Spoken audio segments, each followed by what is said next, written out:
Good morning. Today is Tuesday, December 10, 2019, a regular meeting of the Lane County Board of Commissioners.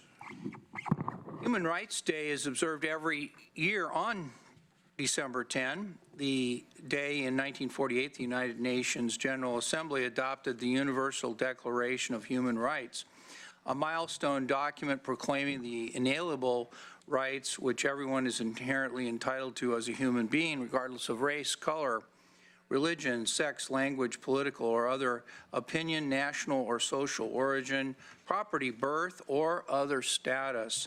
When the United Nations General Assembly adopted the Universal Declaration of Human Rights, it envisioned a world where all members of the human family enjoy freedom, justice, and peace in the world. Although the Declaration, with its range of political, civil, economic, social, and cultural rights, is not a binding document, it has inspired more than 60 human rights agreements and instruments. It outlines the work we human beings still need to do here at home and across the globe. It is available in more than 500 languages, and it is the most translated document in the world. And I'd like to thank Mr. Rickoff, who brought this to my attention and wrote this for us today, our Director of Operations here at the county. A couple of things under our adjustment to agenda. Commissioner Farr's water heater, which almost caused him to be late, was miraculously fixed, so congratulations. Presentable from the waist up. Very good. So thank you for dealing with that in a timely fashion. Just wanted to mention also that next week, it's likely because of the heavy work day that Commissioner Buck and I and the agenda team organized, we're likely to go into the noon hour next week on the 17th because we will be going from 9 a.m. until probably 8 p.m. on Tuesday the 17th. And let's see, we do have a time certain at 10, and we also have a time certain at 11 today. And I'm looking for my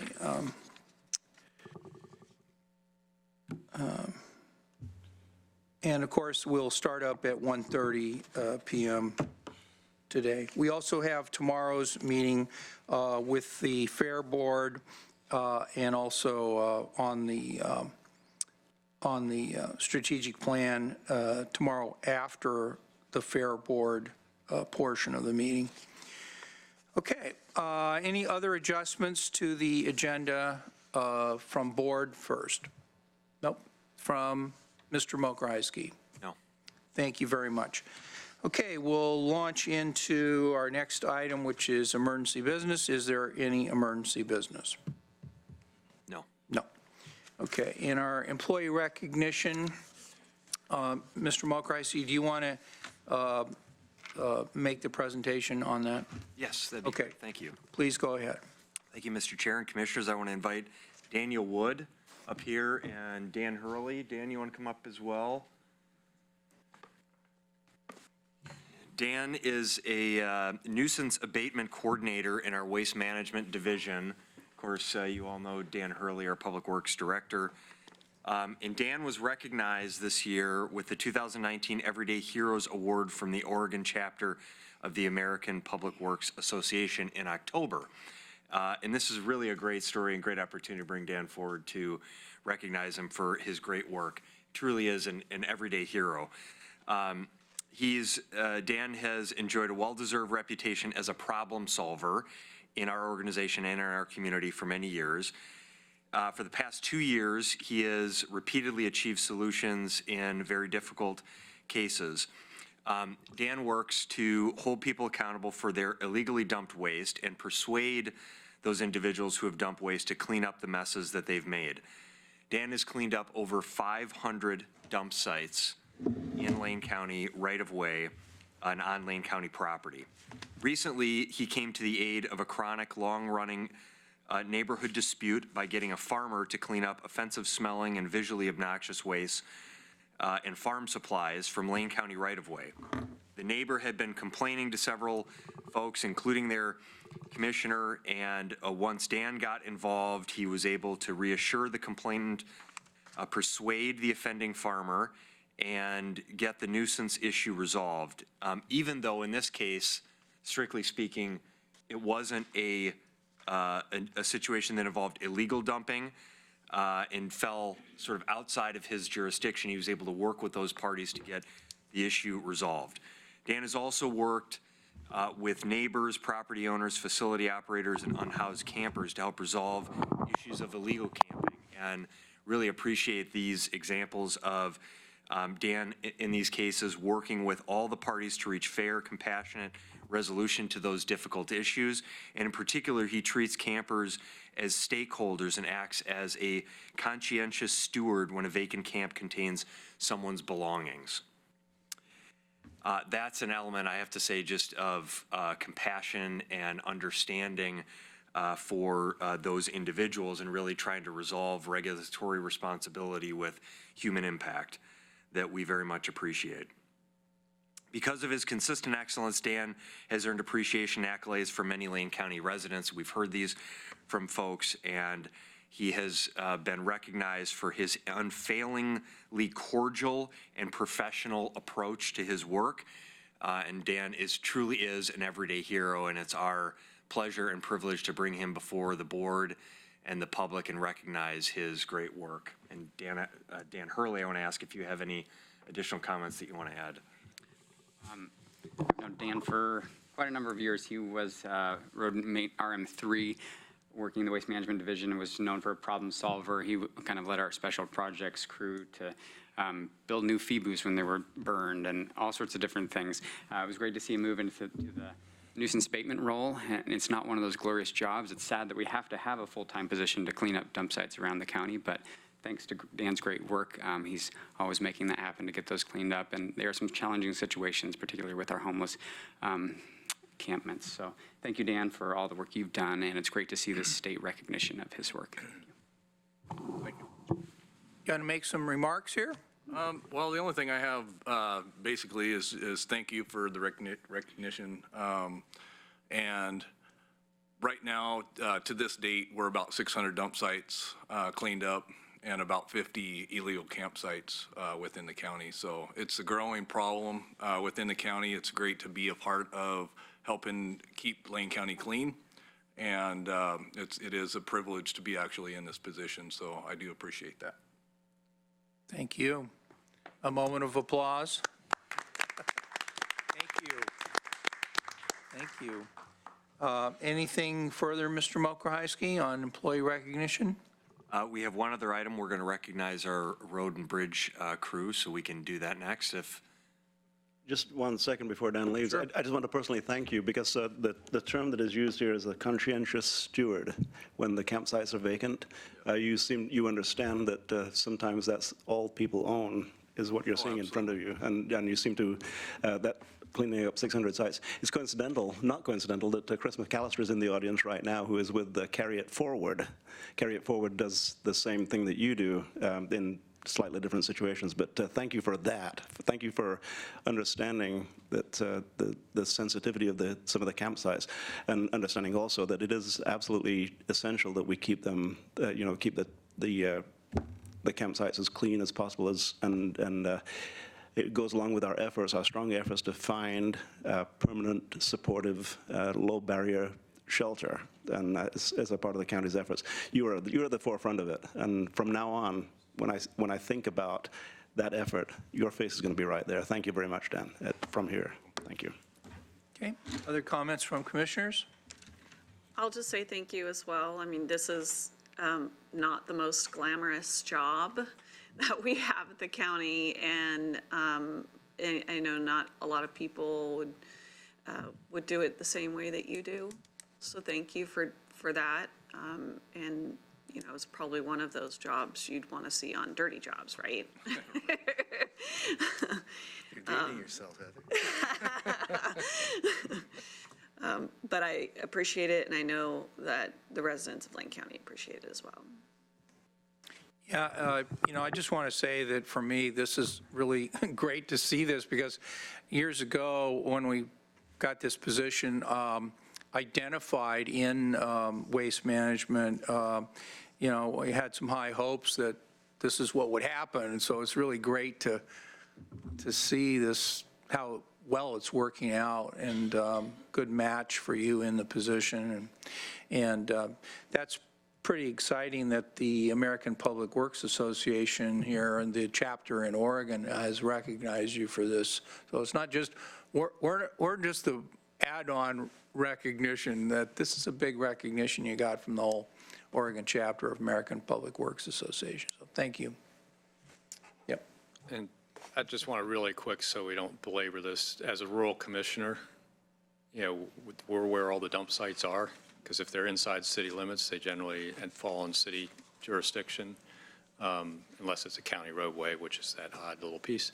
But your work doesn't go unnoticed, and the folks that live in my district really appreciate the fact that there's somebody that will come out and take care of that, the illegal dumping at the end of a dead end in rural areas, or just out in the country. It seems to happen so often. People drive. It's one of the reasons why we have to be so sensitive about our tipping rates. So I want to try and prevent your work while keeping our getting people to bring their waste to the right place. So it's a delicate balance. Hopefully we won't keep you too busy. I guess I'll say something. I want to thank you for something a little different. It seems to me that whether people in your position or the people whom you're cleaning up after and whose clothes you're preserving for them as opposed to just disposing of them, what have you, I want to thank you for recognizing the humanity and the dignity from the greatest of us to the least of us. And it seems to me that in and of itself is something that weaves through your work, and that's something that I certainly appreciate. So recognitions from state groups, depends on who you're playing to, right? But I really respect where you're coming from. Thank you, sir. All right. Well, thank you so much. Appreciate it.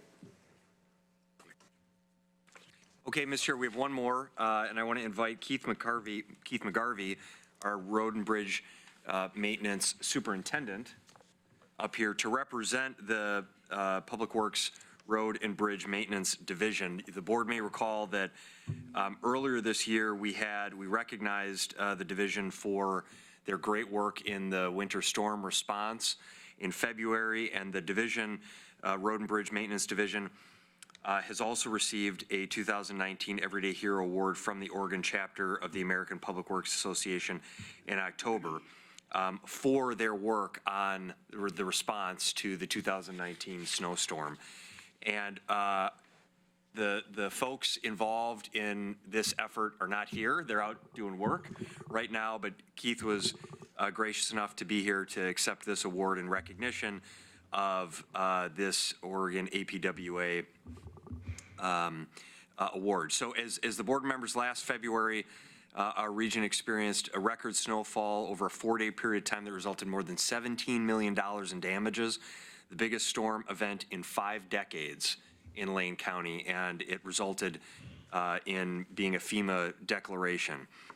Orrin Schumacher and the road and bridge maintenance crew worked tirelessly and were dedicated through their work to helping residents, particularly in rural areas, to clear roads, trees, debris with really unprecedented amounts of snow in a short amount of time. So I'll just remind the board of the folks that we recognized earlier this year. Leroy Resides, who was critical in helping to bring baby formula. Remember the story about bringing baby formula to a young couple stranded at Sky Camp with a newborn? Leroy also assisted he hiked over a mile through snow and down trees to make contact with a couple of residents who were stranded. I heard these stories from my parents when I was a kid. I hiked 5 miles in snow to get to, and these are fabricated stories, of course. Leroy actually did this to help people in our community who were stranded because of that event. Mike Slavin and Dan Keller, who worked to maintain access for Oak Ridge residents, and we know that that was really a challenge for Oak Ridge residents during this event with loss of power, and they worked incredibly with ODOT to open up Highway 58 and get services to access the needs of Oak Ridge residents. Jeff Smith coordinated an effort with Search and Rescue to get crews to open West Boundary Road to locate a stranded camper at the 12-mile post.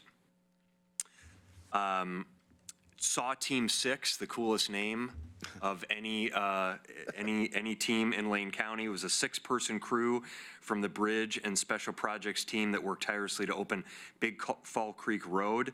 And then our dispatch team, really the folks at the front lines for residents' concerns and needs. Jennifer Paw, Sun Sarah Bisbee, Dina Macon, Melanie O'Hara, and Jamie Strand all worked to handle the calls and provide services to residents in need with the utmost professionalism and commitment to each resident. So we want to again recognize our incredible road and bridge crew for their work in this storm, for the recognition that the Oregon APWA made for them, and let's hope that we don't have a similar event this year, but we know based on the last several years we've had snow and ice and flooding events in Lane County that have tested our crews and brought strain for our residents. And I, for one, as a resident of Lane County, am thankful that we have our public works crews out there working when these storms come, because they're extremely dedicated, hardworking, passionate to serve public servants. So I want to thank you, Keith, and please pass that along to the crew. And Dan, I don't know if you have anything else or Keith, anything you want to say. I'll just say that the Oregon chapter of the APW typically only gives one of these awards every year, and they decided to give an individual and a team award this year based on the applicants, and we received both of them, so that's pretty exciting. Keith's here to represent for the team of road maintenance that did this terrific work, and great to have Keith here today. Keith was recently promoted in this newly created superintendent position. Keith has been working with and in the road crew for a number of years, but glad to have him at the helm of the superintendent role, so thank you, Keith. Yeah, this was a historic event. I wish I could have everybody here to receive this award. The crews during that storm, it really brought everybody together. We worked with the power companies closer than we ever have in the past. We're still cleaning up the debris from that storm today. We do appreciate this, and I will pass everything along to the crews. Thank you. Comments from commissioners? As a commissioner for East Lane, who got really hit in the storm, I know that a lot of places got hit, but it was really devastating for the folks in East Lane. And I heard nothing but praise about all the hard work that these crews were doing on the ground in lots of snow, and trying to get people safe. More and more people are camping up longer in the roads than we've seen in the past. And some of the road crews found people that were really abandoned pretty far up. And had they not gone out, I don't know the fate of these people. So what you do is really life-saving in some cases like that. But it also gives people hope that things are getting done and they'll be back to normal soon. And we know people are working really hard. I think your crews are just fabulous. I couldn't say more about it. And please give them my extended gratitude. Okay, Commissioner Farr? Thank you.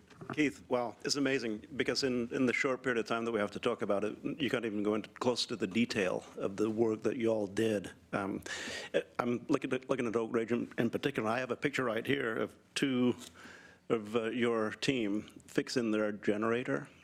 Their generator went down. They didn't know how to fix it, and way above and beyond the call of duty, fixing their generator and getting electricity. And I've had a chance to talk to Leroy about his ordeal, and it was an ordeal.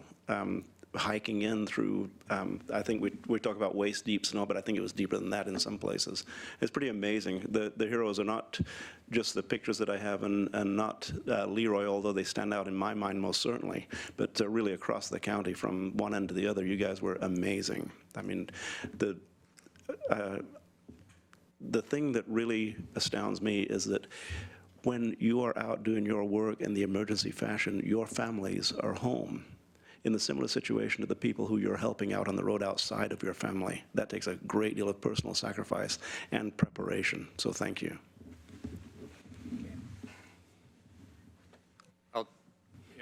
We said it all before when you guys were all in here, and we got a chance to speak to the whole crew at the same time, so I'll just say one more time for the residents of Lane County, thank you for all the work you guys do. And what people don't realize, it's not just a snowstorm. You guys do the work every day. You come in here, and we really appreciate it. We've got highly rated roads and bridges because of you guys. People move safely every day because of you guys. It's not just in a big snow event. That just kind of showcased the great work you guys do for us 365 days of the year. So thank you again. Next. I envy the combination of public service and adrenaline rush because I used to do that. I was even pulling up a January 5th, 1982 mudslide that killed several people where I lived then, and I was on that crew, and it was a combination of sad but fun, to get out there. And so anyway, congratulations on obviously the stellar work, the promotion, and the recognition. Good. Well, would you like to make some comments? There's tons of stories we could tell about different people. I mean, that was just a short version of some of the events that happened, but yeah, there's numerous stories that weren't mentioned in here, and I appreciate working with these people every day. Like you said, they are leaving their families at home. A lot of times on holidays, they're, instead of having Thanksgiving dinner, they're out plowing roads or putting de-icer down, so it's a great group of people to be associated with. Yeah, well, congratulations, and please, again, let them know how important they are and how much we appreciate it. Thank you. Thank you.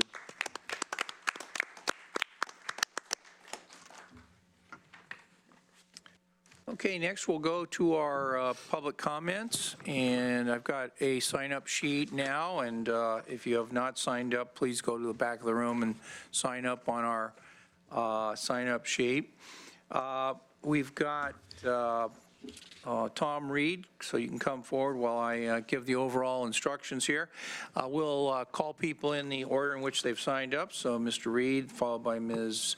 Tenpast, Linda Perrine, Al LePage, and we'll let people come up to the microphone.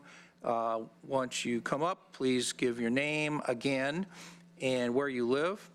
And then our vice chair will start the timer at 3 minutes. And my understanding is the yellow light comes on with 30 seconds to go.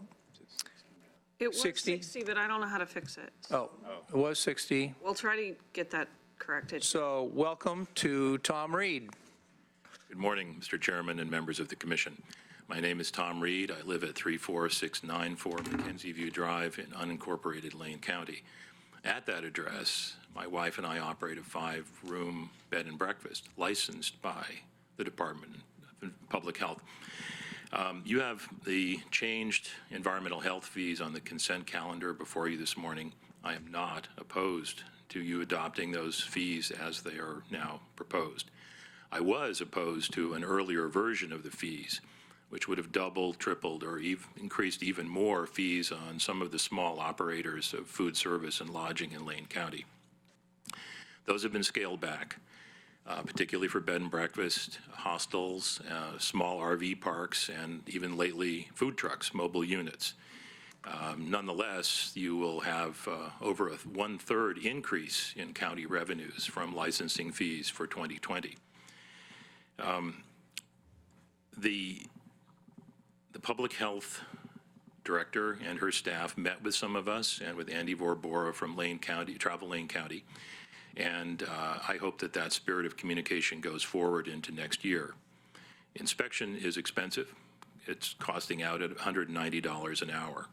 And in the November 22nd committee meeting, Commissioner Buck and Commissioner Farr had some good suggestions on how the inspection burden might be reduced for operators who have a track record of compliance, thereby rewarding them for their good work and providing an incentive for others to do better in serving the public health interests of the county.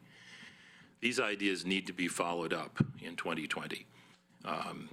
They may also involve a conversation with Salem, because we need to make sure that the Oregon statutes and administrative rules provide for this kind of approach. But if you continue to regulate small businesses, you need to be able to have an efficiency and a partnership with them, because we are essentially your customers.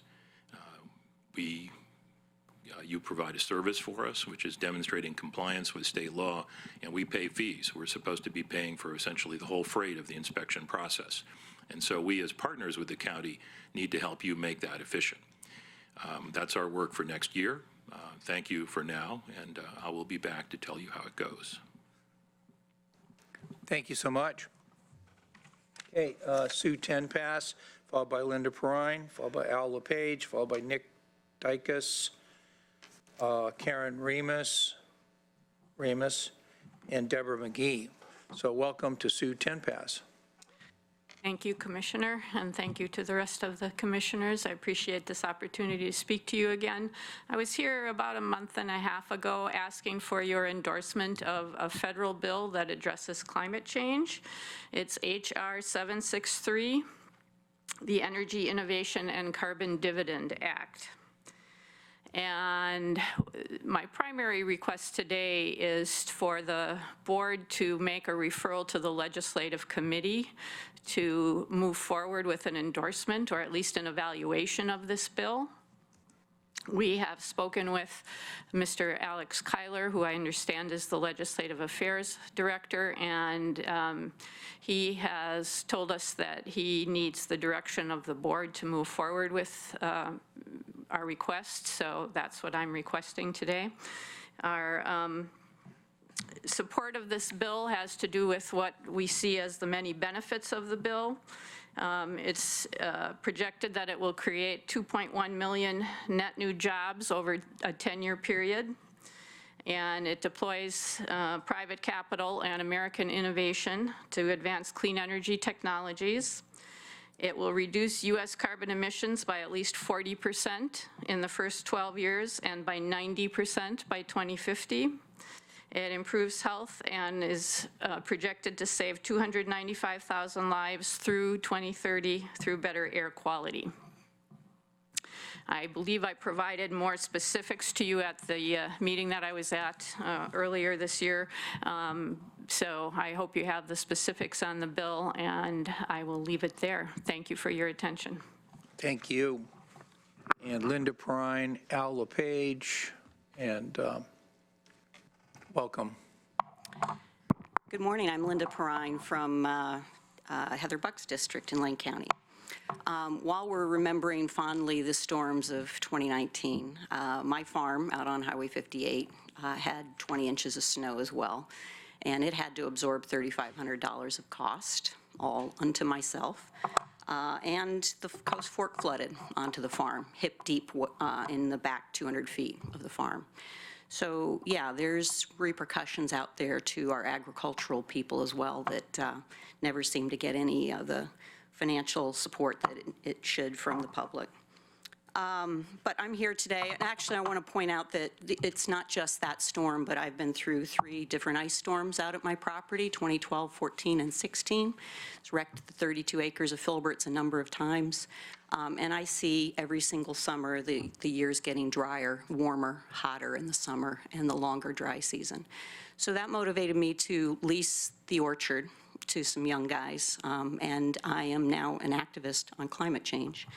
And this past year, I was in the situation of organizing the Lane County Climate Action Group for 350 Eugene. That was a work of over 50 people, Lane County residents, that have put together a document of recommendations to the county. I sent a copy to all of you this morning by email. And we have topics in this document that cover every subject that the county needs to consider, including transportation, energy, food and ag, forest and timber, justice, labor and training, biodiversity and rights of nature, justice and land use, air and water quality, emergency preparedness, climate resiliency, environmental ed in Lane County schools. It's 15 pages of recommendations that we spent 8 months working on. Hope you'll take the time to read through it and give us your thoughts. We will be meeting with Dan Hurley and his staff this afternoon at 3:30 to go over that with him. But we also wanted to just pass on some of the learning that we are experiencing with the City of Eugene. Their CAP 2.0 effort that has been released and is in review right now and due for approval in January currently only addresses 1% of city services carbon reduction, roughly voluntary 40% carbon reduction out of the Eugene Climate Collaborative, which is the large lever shareholders that they used to refer to. Voluntary reductions, no measurements, no requirements there to meet any targets.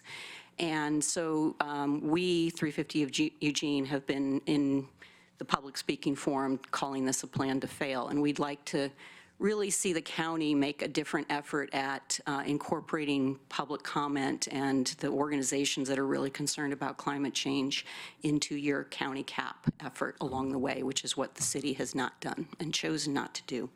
Thank you. Thank you. So Al LePage, Mr.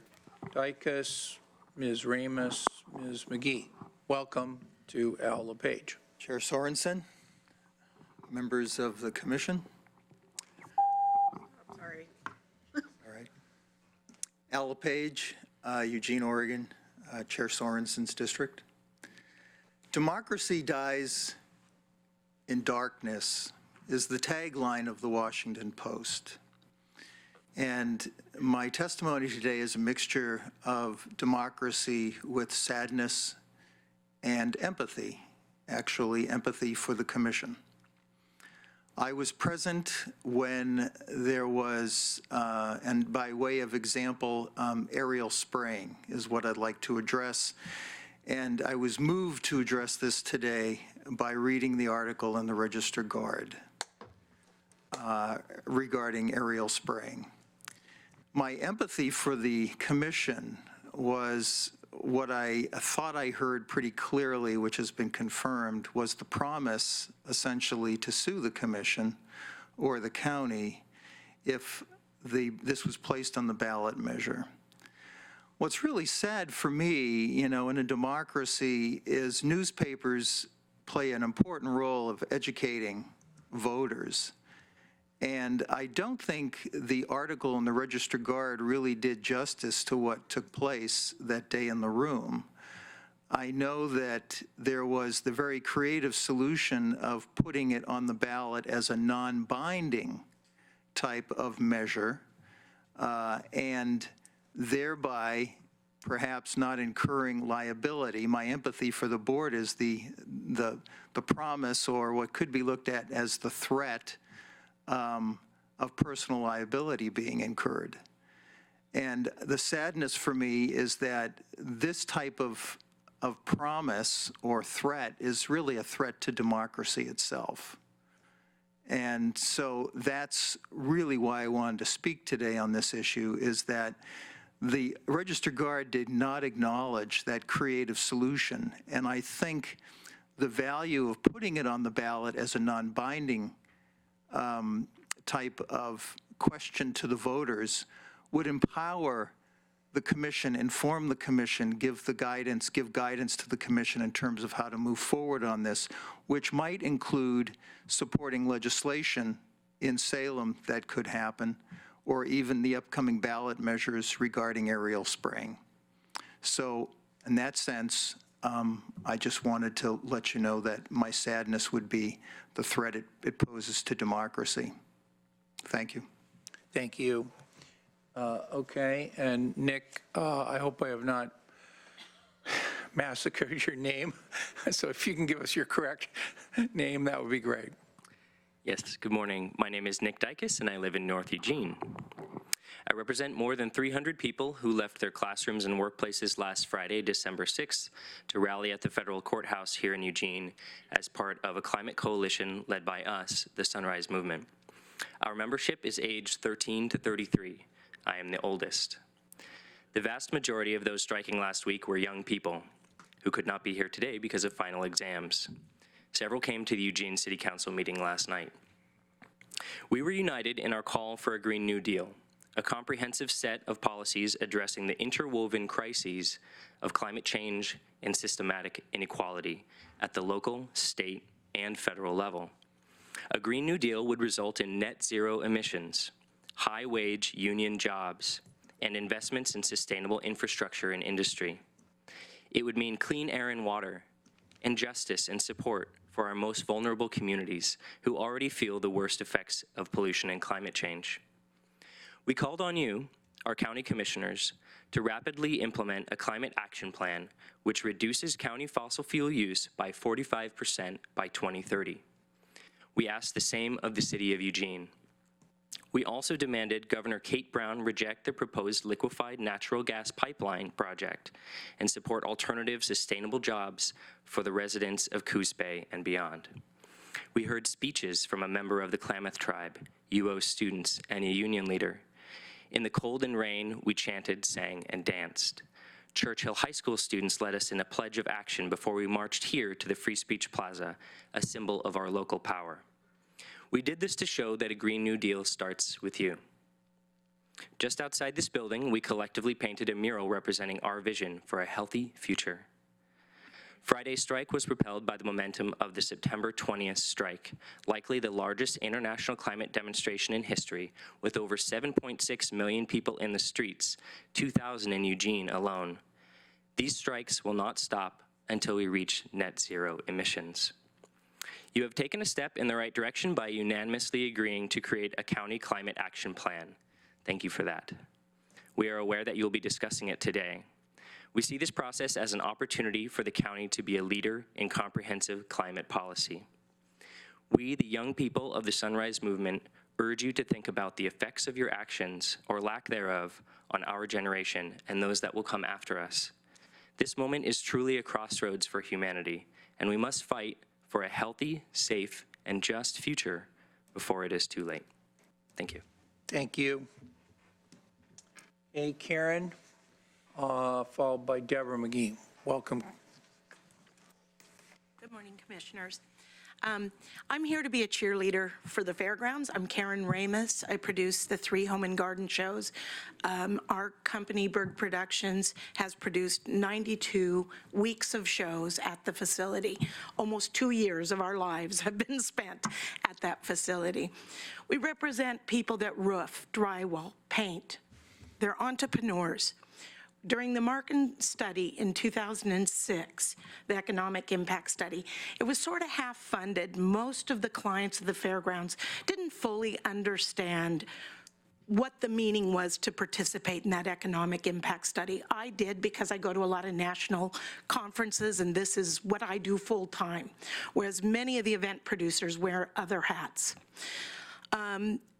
We were participants in that with our brand new Sustainable Home and Garden Show that year and our 2 traditional home shows, our spring and fall. Our shows alone, with a rush to get exhibitors to get their paperwork in, were found to add an incremental impact to Lane County of $16 to $20 million alone. That's business that wouldn't occur without that fairgrounds. And I know Commissioner Sorensen and Bosevich were on the board at that time, I believe, and we worked tirelessly to keep the fairgrounds where it is. I realize as you drive by in the daytime, you don't see the activity, But during that time, we're moving in shows. Vendors are preparing for the events. We need the capacity of the parking in order to host all the people that come from all over the region to give businesses to the various exhibitors. And I'm not representing the logging conference or the Saturday market, but if you think of the small mom and pop businesses that participate in the wedding show, the sportsman show, the Saturday market, holiday market, these are small mom and pop businesses that are not sophisticated in marketing, don't have budgets to produce TV ads. We pool their funds and do that for them. I have countless exhibitors that walked out of my fall home show, and everybody's having a hard time finding laborers. But what's happening is we're starting to see incubation of new businesses again, more mom and pop businesses, people being willing to take the risk to build a business. They hire people. It's incredible when you hear back from your exhibitors afterwards. I got 6 months of work. I just had a gentleman tell me yesterday, I can't come to the January show. I have to cancel. I'm booked out through February from your October show. These people don't advertise in print or radio. They don't have retail showrooms. And that's true of the river guides that are in the sportsman show. That's true of the people that cater for the wedding show events. I would urge you, as you look at changing the purposes of any of the square footage on the fairgrounds, to talk to us, talk to the professional event producers who understand what would work and what kind of security needs will change. As we look at different purposes for the square footage, please talk to the clients of the facility. Thank you. Sorry, I went over. Thank you. Okay, Deborah McGee, and, oh, here we go, page 2. Thank you. Welcome, Ms. McGee. Thank you. Good winter morning. My name is Deborah McGee. I've lived in the county for about 38 years, and I voted for Heather Buck to be my commissioner. I'm a retired public school educator and mental health professional in Eugene, and I'm dedicating the last chapter of my life to fighting for climate solutions to the impending climate collapse that scientists tell us is now less than 10 years away. Climate collapse will make every other crisis and suffering much worse. It is the umbrella under which every other human problem rests. To quote Bill Nye, if your house is on fire, you don't comfort yourself with the thought that houses have been catching on fire for thousands of years. You don't sit back idly and think, oh, well, that's the way of nature. You get going immediately, and you don't spring into action because of an idealistic notion that houses deserve to be saved. You do it because if you don't, you won't have a place to live. We need to recognize that we are in a climate emergency. We need to implement bold policies that significantly reduce greenhouse gas emissions. I'm excited that Lane County has started to build a climate action plan.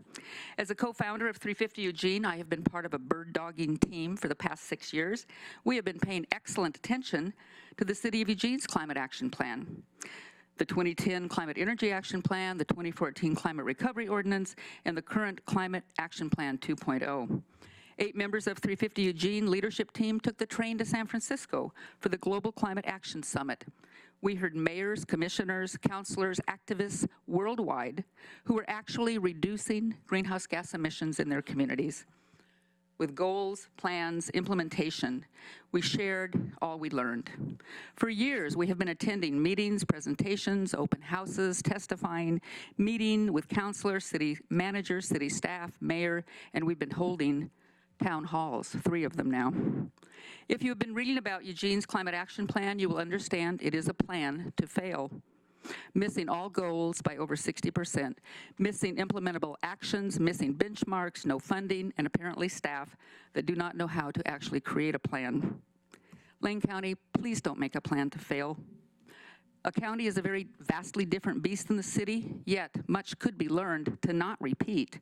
I beg you, look at, understand, and learn from the mistakes that the City of Eugene made. 350 Eugene will work with you county-wide. We will help educate, engage the climate-ready community, and help Lane County implement a real climate action plan that will reduce greenhouse gas emissions and leave a livable future for all beings. When people complain, we will have your back, and we will all be happier and healthier for it. Be bold, be fierce, be kind to future generations. They are counting on you. Thank you. Wayne Martin, followed by William Mansour, followed by Marlene Drescher. Wayne has departed briefly. Okay, we'll go on to William Mansour. And welcome, sir. And if you could give us your name, where you live, and take up to 3 minutes. Yes, William Mansour. I live in 1500 Main Street, Springfield, Oregon. I've worked for the county. I've worked for the state of Oregon. Worked for Shelter Care. I've worked for the Lower Hill Center. I've worked for the Youth Authority. I've worked for Looking Glass. And I'm here today for some goodwill from the county. For 41 years, they've had a senior holiday dinner. I don't think it's like the Eugene celebration. I don't think it's something that should be sold to the outside person. I think you should own it.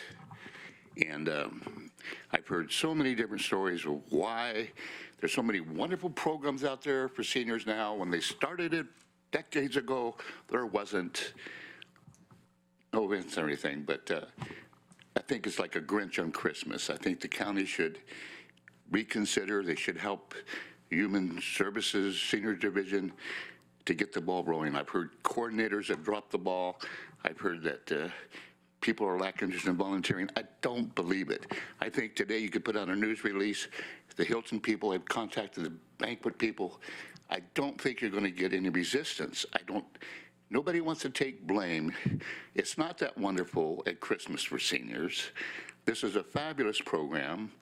Individuals have volunteered, and at least I want you to write a letter publicly to thanking everybody that's ever volunteered to help that program in the past.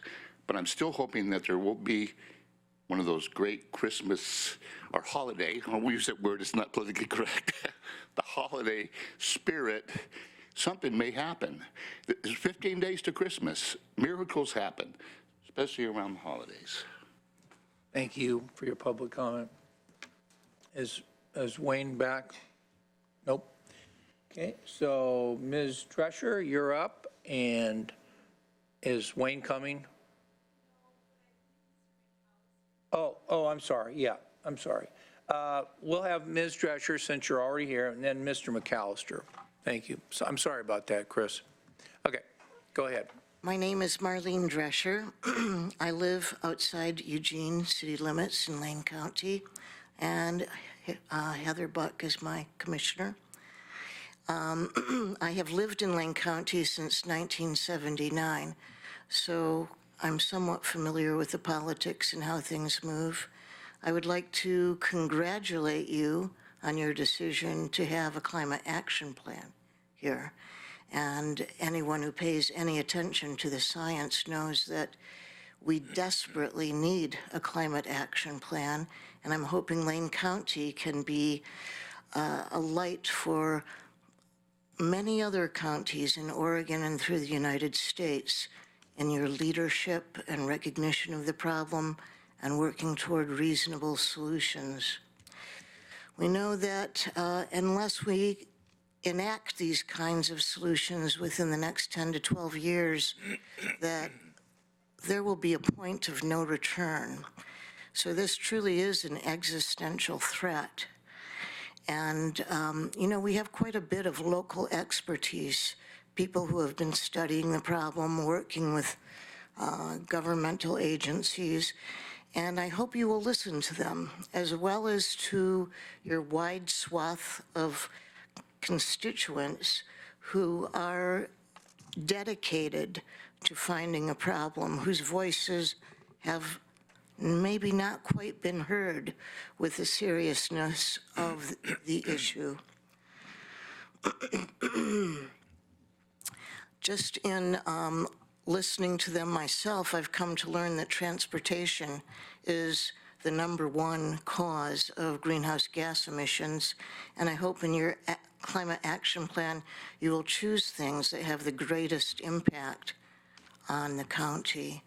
And I hope that you'll also be putting serious money behind this problem, because it is a threat to lives and health and continued enjoyment of life in Lane County. I hope that you'll devise serious enforcement of whatever climate action plan you actually adopt. I think there has been some wishy-washiness in other governmental agencies about enforcement. And I hope that if you choose to adopt exemptions to your plan, that you do that thoughtfully with an eye to how those cities or townships can somehow be exempt, but also are determined and required to adopt their own climate action plan so that nobody gets off scot-free. Thank you. Thank you. Okay, Mr. McAllister, and followed by Wayne Martin. Welcome. Good morning, Mr. Commissioners, Mr. and Mrs. Commissioner. My name is Chris McAllister. I'm here representing Springfield as both a provider in Homeless Direct Action and as a representative of homeless people on the Poverty and Homelessness Board. First, I'd like to say thank you to the county staff for helping carry it forward, establish a spot out on Highway 99 to be able to help direct services in that immediate area. We've also been able to enter in a relationship as of yesterday with Eugene Mission to help do some outreach work and do some temporary storage, conditional storage for some of our hardest to help people in Lane County. With that in mind, we have a lot to do. We have things that are building up, especially in Springfield. I am really trying hard to find solutions for people in Springfield so that they are not pushed out here into Eugene and become those outsider homeless that we often hear about in myth. Most of our people in Lane County are people who are from here. They may not be directly from Springfield, may not be directly from Eugene. They may be from Veneta, from Florence, from Mapleton. Jobs are not necessarily open to everybody, especially our hardest to help. I am helping a man who was in our permanent supportive housing program. He fell out, and at the time, our contracts didn't have it to where he could be caught. And so since then, we've got him back in the system. We got him back on the centralized waiting list. But his health is so fragile. He is the one who is constantly harassed, not by neighbors, but by the police. Move along, move along, move along. We got the city to help us find a way to work out the rules to understand how to give him a porta potty so he can be able to use the bathroom with dignity because he's not a patron to every store that wants him to go. We need help for these people. I see him being a possible candidate for us when we open up the Commons in a year, but we aren't there. We need something now, and we need something focused. Can we please divert funds and focuses, maybe resources, to do front door assessments in Springfield, to have more outreach aspects in Springfield, to be able to provide shelter options in Springfield? I mean, we're a member of the Human Service Commission. We're a member of the Poverty and Homelessness Board. We have engaged in other plans. Can we please get some action on our town? My city councilor, Sherry Moore, and I have talked about how our singles and couples have no services. And we have dozens of families who are missed outside of the framework of what we do offer. And that's not to belittle the work that we do have going on. It's just simply not enough. Your people have risen and stand ready to serve. Please give us some funds and some organization and some teamwork to further collaborate with. And I also want to say thank you to Dan Woods for his service with Highway 99. He helped make it a lot easier for us to serve people dignified. Thank you. Thank you. Okay, I don't have anyone else that signed up for public comment. Is there anyone here that has not had a chance to make public comment that wants to do so? Okay, thank you so much. We'll now turn to Commissioner remonstrances. We do have 5 minutes before our time certain, so maybe each commissioner could take up to 1 minute, and then we'll have more commissioner remonstrances after our time certain. Commissioner Farr. Thank you. Several things I would like to say, but I'll hold most of it till later. Mr. Mokrycki, I want to thank you personally for the effort that you personally put forward to moving forward with the former Camp 99 area as a site for Carry It Forward. We had originally looked at the Armory for them. It wasn't going to work out for there were a number of conditions. You worked very hard along with staff, as Mr. McAllister just pointed out, to make that happen. As an adjunct to that, the mission is, as he mentioned, allowing some property there for warehousing and other types of activity for Carry It Forward. Carry It Forward is an amazing nonprofit locally that goes to some of the camps that we talked about a little bit earlier in today's board meeting, to help clean up, but not only help clean up, to restore to the occupants or former occupants of the camps their personal belongings in new and clean form. It's an amazing thing that they do. I have more to say later, but that is what I wanted to say while Mr. McAllister was here. And excuse me, and Ms. Smoker, I could pass along my thanks to Michael Johns and whoever else helped make things happen out at 99. I want to speak to some of the climate change folks that were here or talked about climate change, and thank everybody that came to speak, but I know that was a big theme for this morning. And Ms. Bryan, you mentioned how many different people and groups have been collectively working on this in anticipation of the county creating its first climate action plan. And I just want to extend my gratitude for their involvement and their input.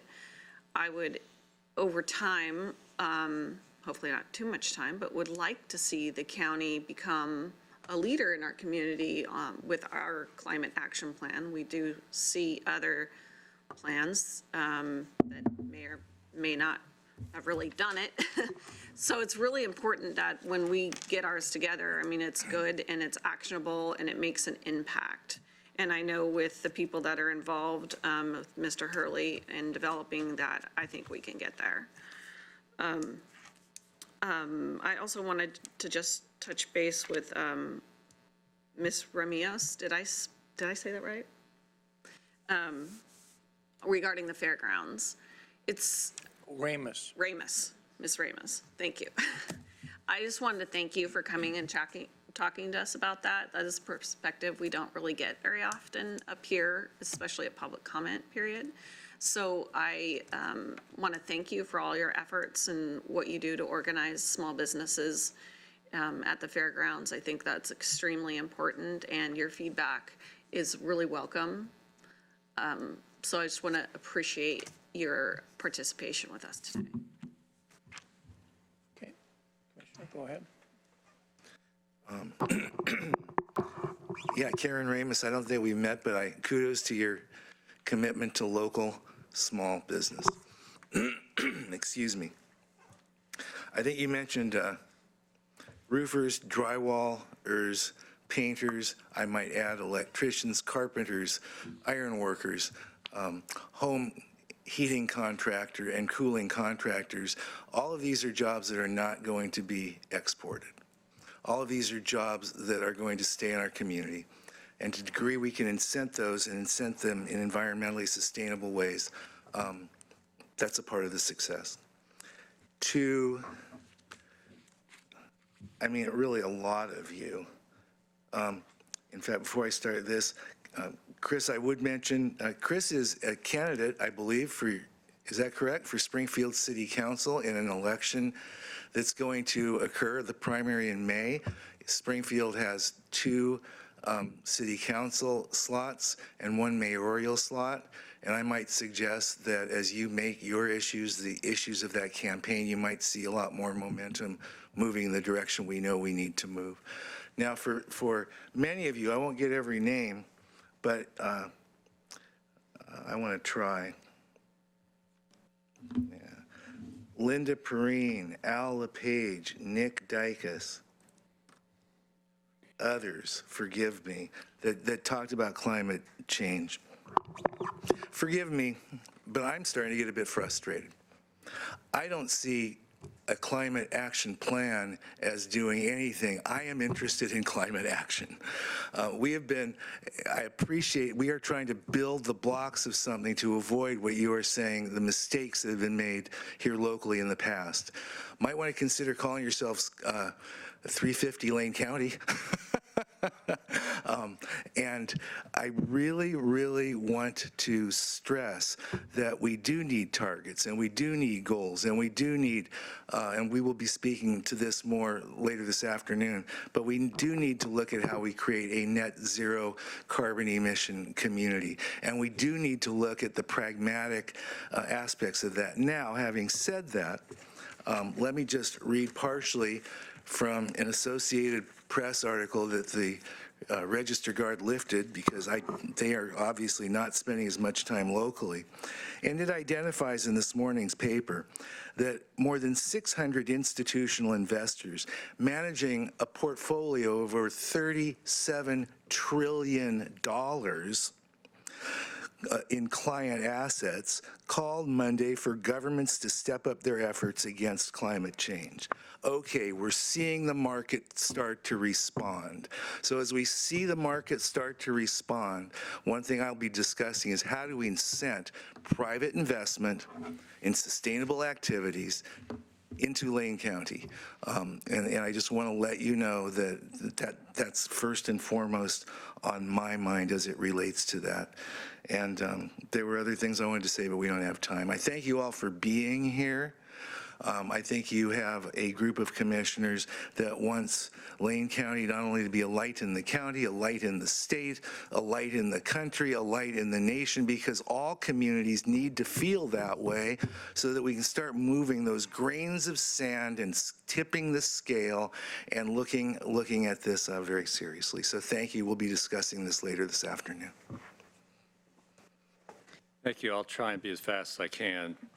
Everyday heroes with our road crew about the snowstorm. The unfortunate thing is I wish I could give the same award to our U.S. senators. In a piece of legislation back in 2017, FEMA reimbursements to electric co-ops were made taxable.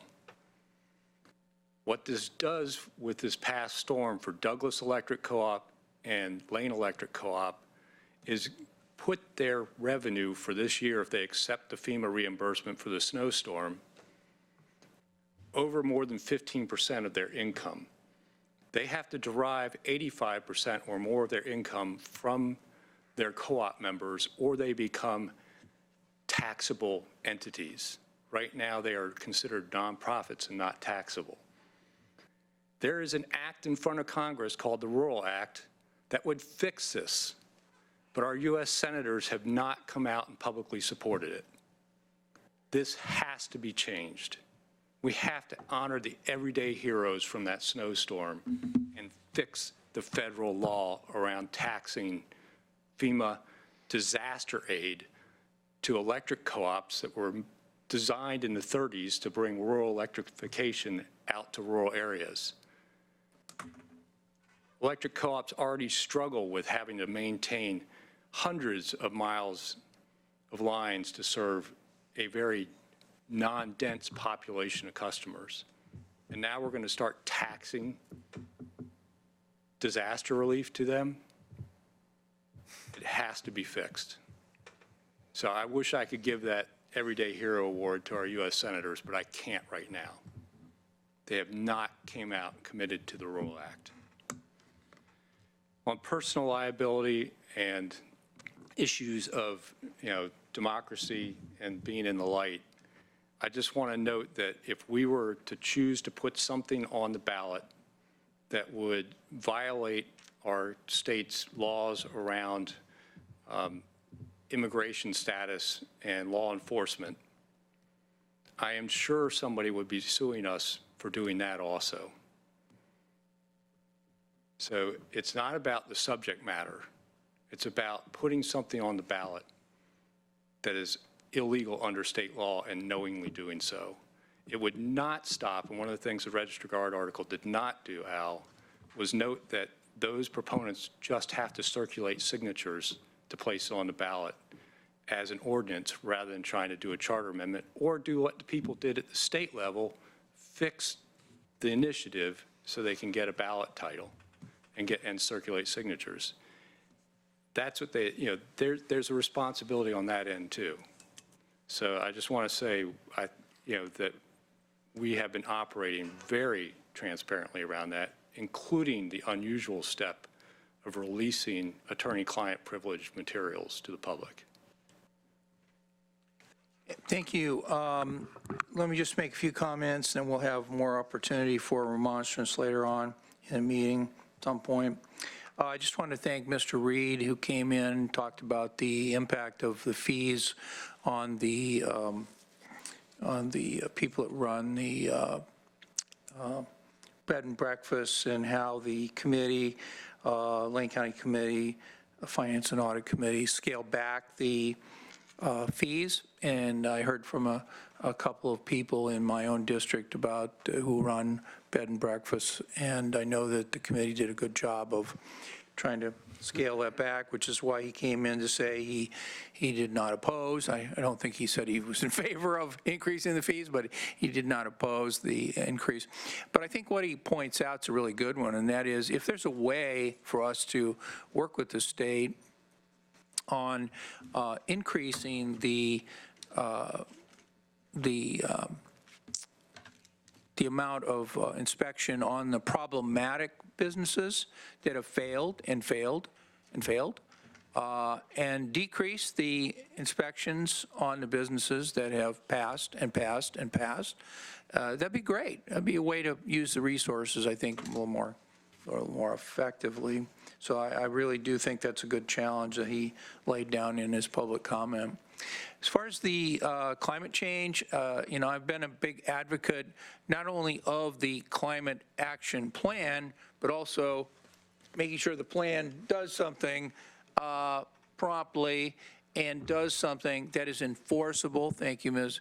Drescher, for that reminder that whatever a government comes up with, if they don't make it enforceable, probably won't happen.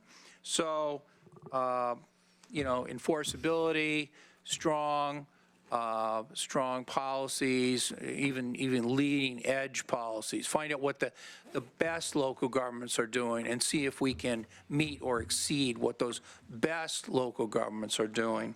It's a pretty significant issue facing humanity, and in my view, we're behind. We need to make up for it. Ms. Ramos, about 25 years ago, quarter century ago, I'm knocking on your mother's door, Mrs. Berg. I know she's the namesake of Berg Productions, and I'm knocking on her door, and I said, hi, I'm running for county commissioner, and bang, I learned probably in 25 minutes or less all about the Lane County Fairgrounds, the event center, the importance of the community, and I think it's really great you came in to remind people of just how many businesses, small businesses are involved with the fairgrounds and the event center and all the hundreds of events that are held there, and it is a important place for local businesses to get a start and continue. And I just do appreciate you coming in. I know you come to the Fair Board a lot, and I know you're available if commissioners have questions, but I appreciate all your great work and those home shows you run, your own business, the home show in particular. I really appreciate all the work you do. Appreciate you coming in. And I think for now we'll leave it there, and we will invite our 10 o'clock time certain folks to start advancing forward while I try to read this lengthy agenda topic. Mr. Chair, very quickly, I did keep to less than a minute, but one thing I failed to mention is that Jack Harris, the chair of our Fair Board, is in the audience. Oh, great. Wonderful. Thank you. Okay, so we're going on to item 7A, our time certain for 10 o'clock. We're hitting that a bit late. Order 19-12-10-06 in the matter of delegating authority to the county administrator to take necessary actions and develop plans pursuant to the construction of a building on the MLK campus to relocate Health and Human Services Developmental Disabilities. Karen Gaffney is here. She's the director of the Lane County Department of Health and Human Services. Bill Sider, senior architect with Pivot Architecture. Carla Tazumal, who is our Lane County Developmental Disabilities Manager, and Mike Penwell, who is our Capital Improvements Project Manager. Set this up for a 15-minute presentation, and I guess I'll turn this over to Ms. Gaffney to start the 15 minutes. Morning, Chair Sorensen and Commissioners. I'm going to be brief in my introductory remarks, and we will definitely preserve time at the end for questions and conversation. I would just say today this is really a fantastic opportunity for us to talk about an opportunity for a strategic investment that really makes a huge difference for some of the most vulnerable clients in our community and our capacity to be able to serve them. And this is the third time that we've come back to the board as we've been working with you to evaluate different options.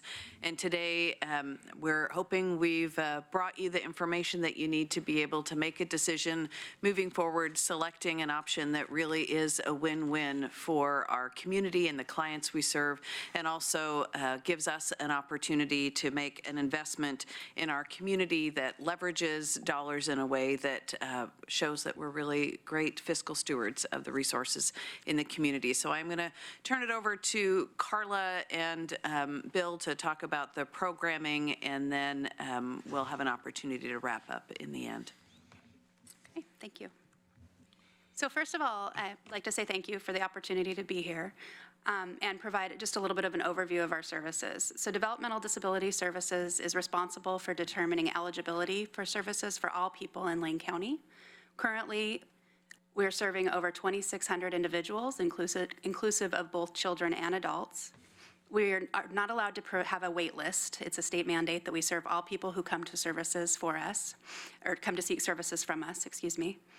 And we also facilitate licensing and employment for over 1,800 community providers. For example, foster providers come to us to complete licensing and regulation requirements, as well as personal support workers. We have over 1,600 people we work with around personal support workers who provide direct services.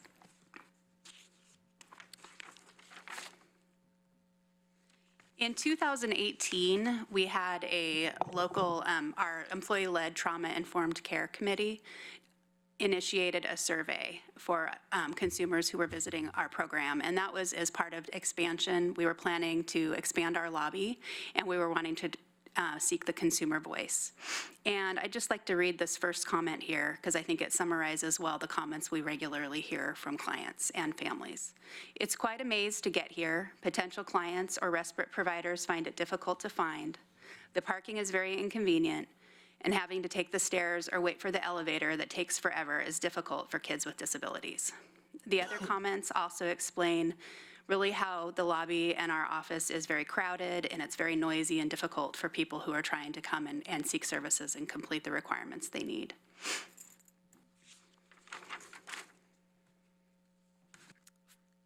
So this next slide here represents the growth we've seen over time. Following the implementation of the K plan, which allowed for Medicaid funds to be used differently to provide expanded services to people in-home in the community, we've seen a rapid and sustained growth in the numbers of people being served. Since 2014, the number of people served has doubled, as have the staff.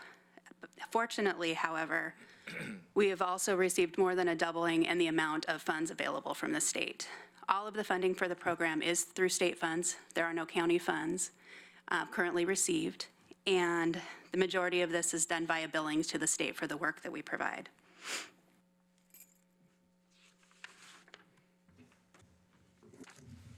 In addition to the number of people served, we've seen a real increase in the complexity of the needs of people being served. We have a lot of people who are either involved with youth services or are also involved with Lane County Behavioral Health. We also see people who have a lot of barriers to permanent housing. And just in particular around the individuals with behavioral health needs, we regularly are seeing people coming to our lobby seeking services when really who they need to be seeking out is Lane County Behavioral Health. And so we're trying to navigate and help them navigate to go to the other location in order to receive services. And I hear the same thing is happening with Lane County Behavioral Health as well. Having two separate locations makes it difficult to be able to provide that warm handoff. So in summary, I would just like to say we're really recommending that we look at having a new location and a new site over on the MLK campus. This would allow for a warm handoff to the other services provided through H&HS, as well as being able to coordinate care. And it's in line with the Lane County strategic plan of a safe and healthy county. Good morning, Commissioner Sorensen and Commissioners. My name is Bill Sider. I'm with Pivot Architecture. And we've been working with the Development of Disabilities folks for many years. In 2012, we moved their offices down to the lower level of the Public Service Building when they had less than 40 people.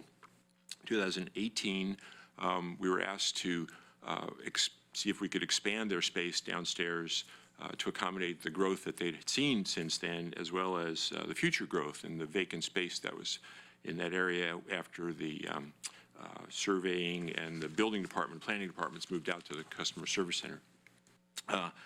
And so we designed an area, a remodel, which I'll show you in a minute here, that was really based on the project goals that you see here, the words of supportive, secure, accessible, resilient, really to renovate the space down in the basement there. And that went along with program requirements of how many offices they would need, how many conference rooms they would need, and support services in the building. I want to show you a couple of floor plans. Obviously, you're familiar with the building. This was the solution to the expansion of the lower level to the west there. They would provide about 19,000 square feet of total space. Assuming that would also provide services, new conference areas, new meeting rooms for the clients to meet up front instead of having to come back to the offices, and then a larger waiting area. And that was in 2018. In 2019, the idea came up to reuse the Armory building, the existing Armory building out on the MLK campus. And so we did a site plan or a floor plan and site plan to expand the facilities out there and use the building. We found that it just didn't work very well. It was a storage building. It was designed for a completely different use. It was below the floodplain. We would have to floodproof it. And so at our meeting back a few months ago, you eliminated that from a possibility. And after we looked at the Armory site, we also looked at the idea of building a new building on that site. And so the next plan shows kind of a large site plan. The building to the right is the existing MLK Education Center, which was remodeled for another Armory building there. That building was originally built above the floodplain, so we didn't have to floodproof it when we went into that facility. The dashed line represents the 24,000 square foot single-story Armory building. And you could see in the gray box would be where a brand new two-story building totaling about 24,000 square feet would be built for the Development of Disabilities and the quality and compliance staff of Health and Human Services. As you can see here, this site has the opportunity for expansion on the east and the west. It has adequate parking. It's close to other Health and Human Services opportunities there, and it's convenient to the MLK Boulevard neighborhood there.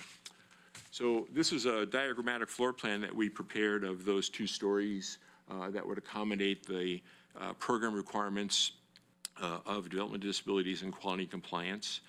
We're providing about 91 workstations for developmental disabilities, which is about 10 more than their current FTE component is. So there's a little bit of growth built in. As I said, we have some long-term growth if the division keeps moving forward. And then there's also room for quality and compliance.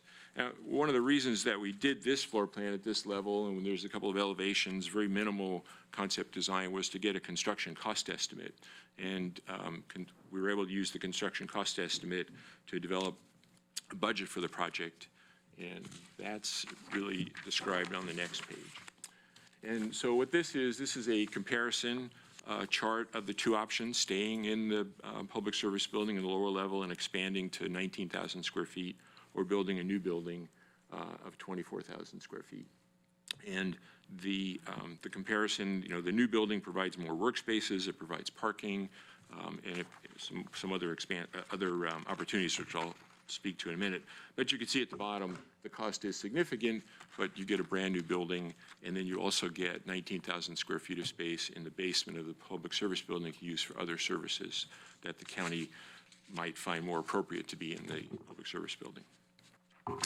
The staff met through many meetings and discussions and decided, came to the conclusion that a new building would serve the needs of developmental disabilities better than the remodel downstairs.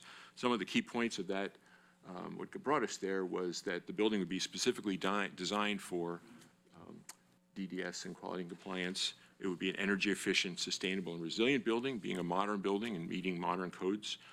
We'd maximize the use of the available land on the campus. There's lots of land back there that hasn't been used in all the years that the county has owned it. And so this would provide not only current use, but also some future opportunities there. The building itself will be designed for future flexibility. It wouldn't have bearing walls like the Armory had. It'd be a more open space that could be used and modified as the division's program requirements changed. And as I mentioned, it would have future expansion capabilities. And we've talked about the co-location to other H&HS services on site. So as I mentioned, we're looking for a win-win in all of this, and we've talked a lot about how this building will enable us to be much more client and community focused in our work, really build a campus environment that helps leverage all the different services that people need and much better meet the demand for our space needs right now and provide some opportunity for growth. So the remaining question then is how is this going to be paid for? And we've done significant work with county administration since we last met with you and identified truly a great opportunity to use the state resources that DD Services is able to leverage to fund 2/3 of the cost of this building that would of course be a county asset. I want to back up just a second and spend a few minutes describing how developmental disability services are funded. We get all of our revenue through a contract with the state. We operate on behalf of the State Department of Human Services, and based on largely on the number of people we're able to see, we get reimbursed for those services through targeted case management Medicaid funding. The program, as Bill has described, has known for a few years that we are going to need more space. So we have been reserving some dollars and have cash on hand to provide about 1/3 of the cost of the new building, and would plan to do that with those one-time dollars. And then for the second third of that building, would be able over time to pay the cost of that out of developmental disabilities revenue that we get. Again, as we're able to serve more people and have more staff to provide those services, we're able to generate additional revenue through our contract with the state. So we would be able to pay that loan off for that second third out of revenue that comes from the division. And then finally, the final third for this project would be funded out of one-time revenues that are in the general fund. And again, those would be specifically designed one-time revenue to pay for one-time expenses in the purchase of this building. So in essence, we've structured this so that we're able to leverage the total cost of the building, 2/3 of that being paid for with state revenue. And then, Mike, do you want to talk a little bit about the implementation plan and the timing? Yeah, given approval today, there would be a selection process that we would need to go through for the architect and the design team, contract negotiation and so on, followed by a process to complete the design and prepare construction documents. We think this is a good project for open bidding, and so a period for permit review, bidding and putting the construction contracts, and then about 15 months or so for construction and move-in. This is certainly a project where we would use some of the community benefit agreement components to assure the local participation and some of the other things that we're trying to accomplish through the community benefit agreements. And so altogether, about the middle of calendar year 2022, if all goes well, and this is a fairly straightforward project, so I don't see any reason why it wouldn't. We'd be moving in middle of 2022. So finally, the action that we're requesting today from the board is to identify an option for us to move forward, and the staff recommendation is what's identified here as option number 2, which is to look at building a new building on the site where the Armory is right now at the MLK campus. About a third of that cost would likely be bonded, and so to actually sell those bonds, we will come back to you at a future date to take that action. So the motion today is really to allow us to move forward with the contract bidding and preparation for that site to move forward with this option. And with that, we're open to any questions you might have. Okay, any questions, comments from commissioners? Commissioner Farr? Thank you, Mr. Chair. This is pretty exciting. The thought of a brand new building. I've sat in your waiting room with clients, and it really is a very. It has a feeling of being disorganized, even though you're not disorganized, and it's not a very welcoming environment for the people who are very vulnerable. And visiting you at the most vulnerable, and sometimes the most vulnerable point in their life. Excuse me. So I'm fully supportive. Man, I'm excited about this moving forward and ripping down that old Armory, getting it out of there, because that's been a thorn in my side. I'm going to give you a 90-second history of the Armory. In 1978, I first entered that Armory, and I met Tom Egan that first day. I transferred from the 1249th Engineers and joined the first of the 162 Infantry, and we drilled there. It felt old at the time, felt like an old grade school, but it was dry. I'll fast forward to August of last year, when the Armory had been empty, and we were under the belief that we couldn't use it for very much of anything other than some forms of storage. And I went out there, and Mr. Mokraheiski, you and I toured with a couple of times with the head of a local nonprofit, and we were all, including you, very excited about using the Armory to its full potential to provide immediate relief for people who are living in homelessness on the streets and very vulnerable in their way to the elements.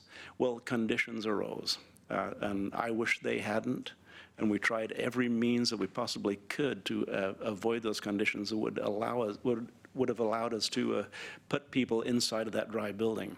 In the meantime, we've used it for other purposes, and we've actually used it as a catalyst to help us move forward with Carry It Forward just recently. The discussion on 99 came through a discussion on their use of a portion of the Armory. So the Armory, while old, ready to be torn down, has been very functional and has been catalytic in some of the things that we are able to do with the county. I'm ready to let go of that personally.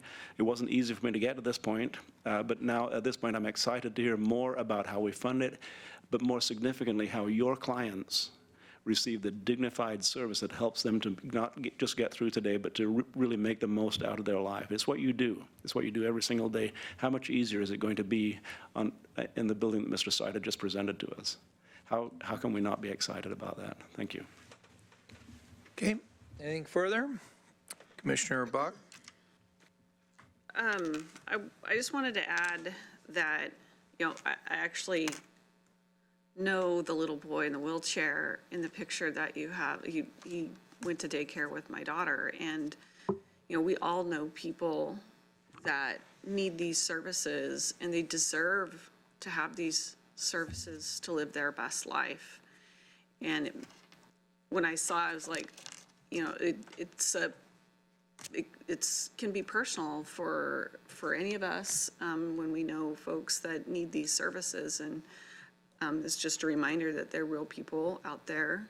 And I think overall, at first blush, you look at the numbers and you would think, oh, well, the lowest number seems pretty good.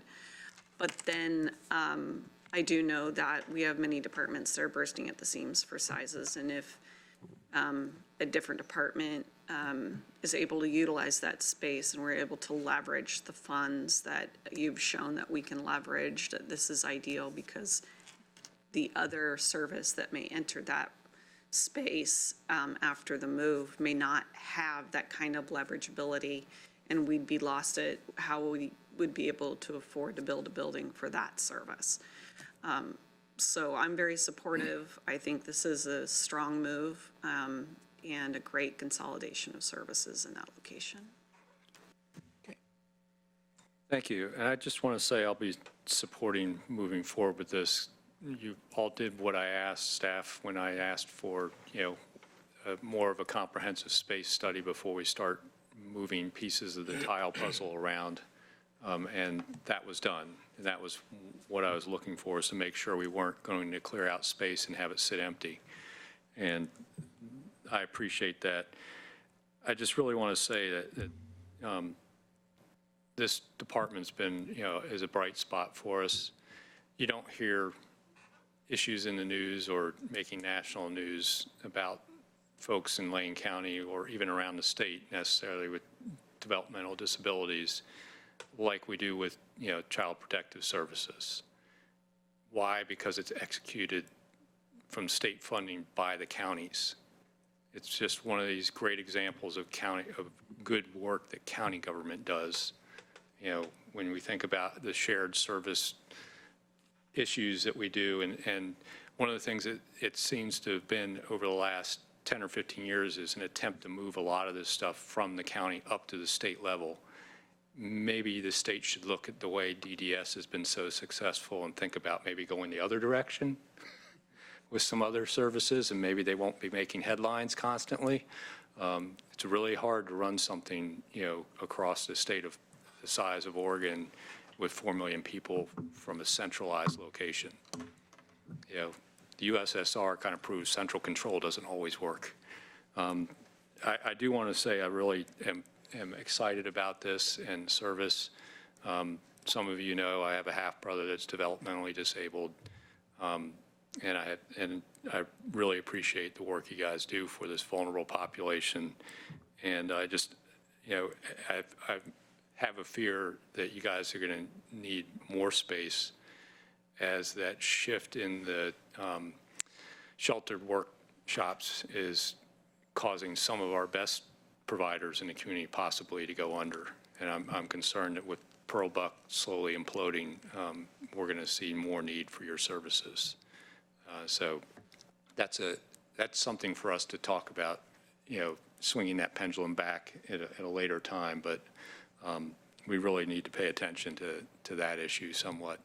But it's great to be moving ahead with this and just getting a better location, better ability to serve, and making sure we stay out of the headlines. So, and continuing that great example of state program executed at the local level through counties.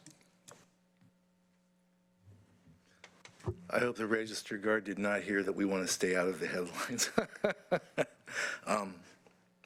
I have questions, but before I'm going to preface my questions with several comments. One, I absolutely agree with Commissioner Bozovich's statement in terms of an admiration for your work, a recognition of the need. And sadly, it seems that implicit in all of this is the feeling that the population with these needs is going to grow, not shrink over time. And I think that, I'm not going to give up on maybe that shift is going to go a different direction. But nonetheless, I appreciate that. I would not give up my arguing about the Armory being a place of respite for the homeless and needy had Commissioner Farr not. Simply because I know his history, I know his determination and passion on this issue. I believe I share it, and it's been a source of some frustration. Also, I just want to ask a couple of questions.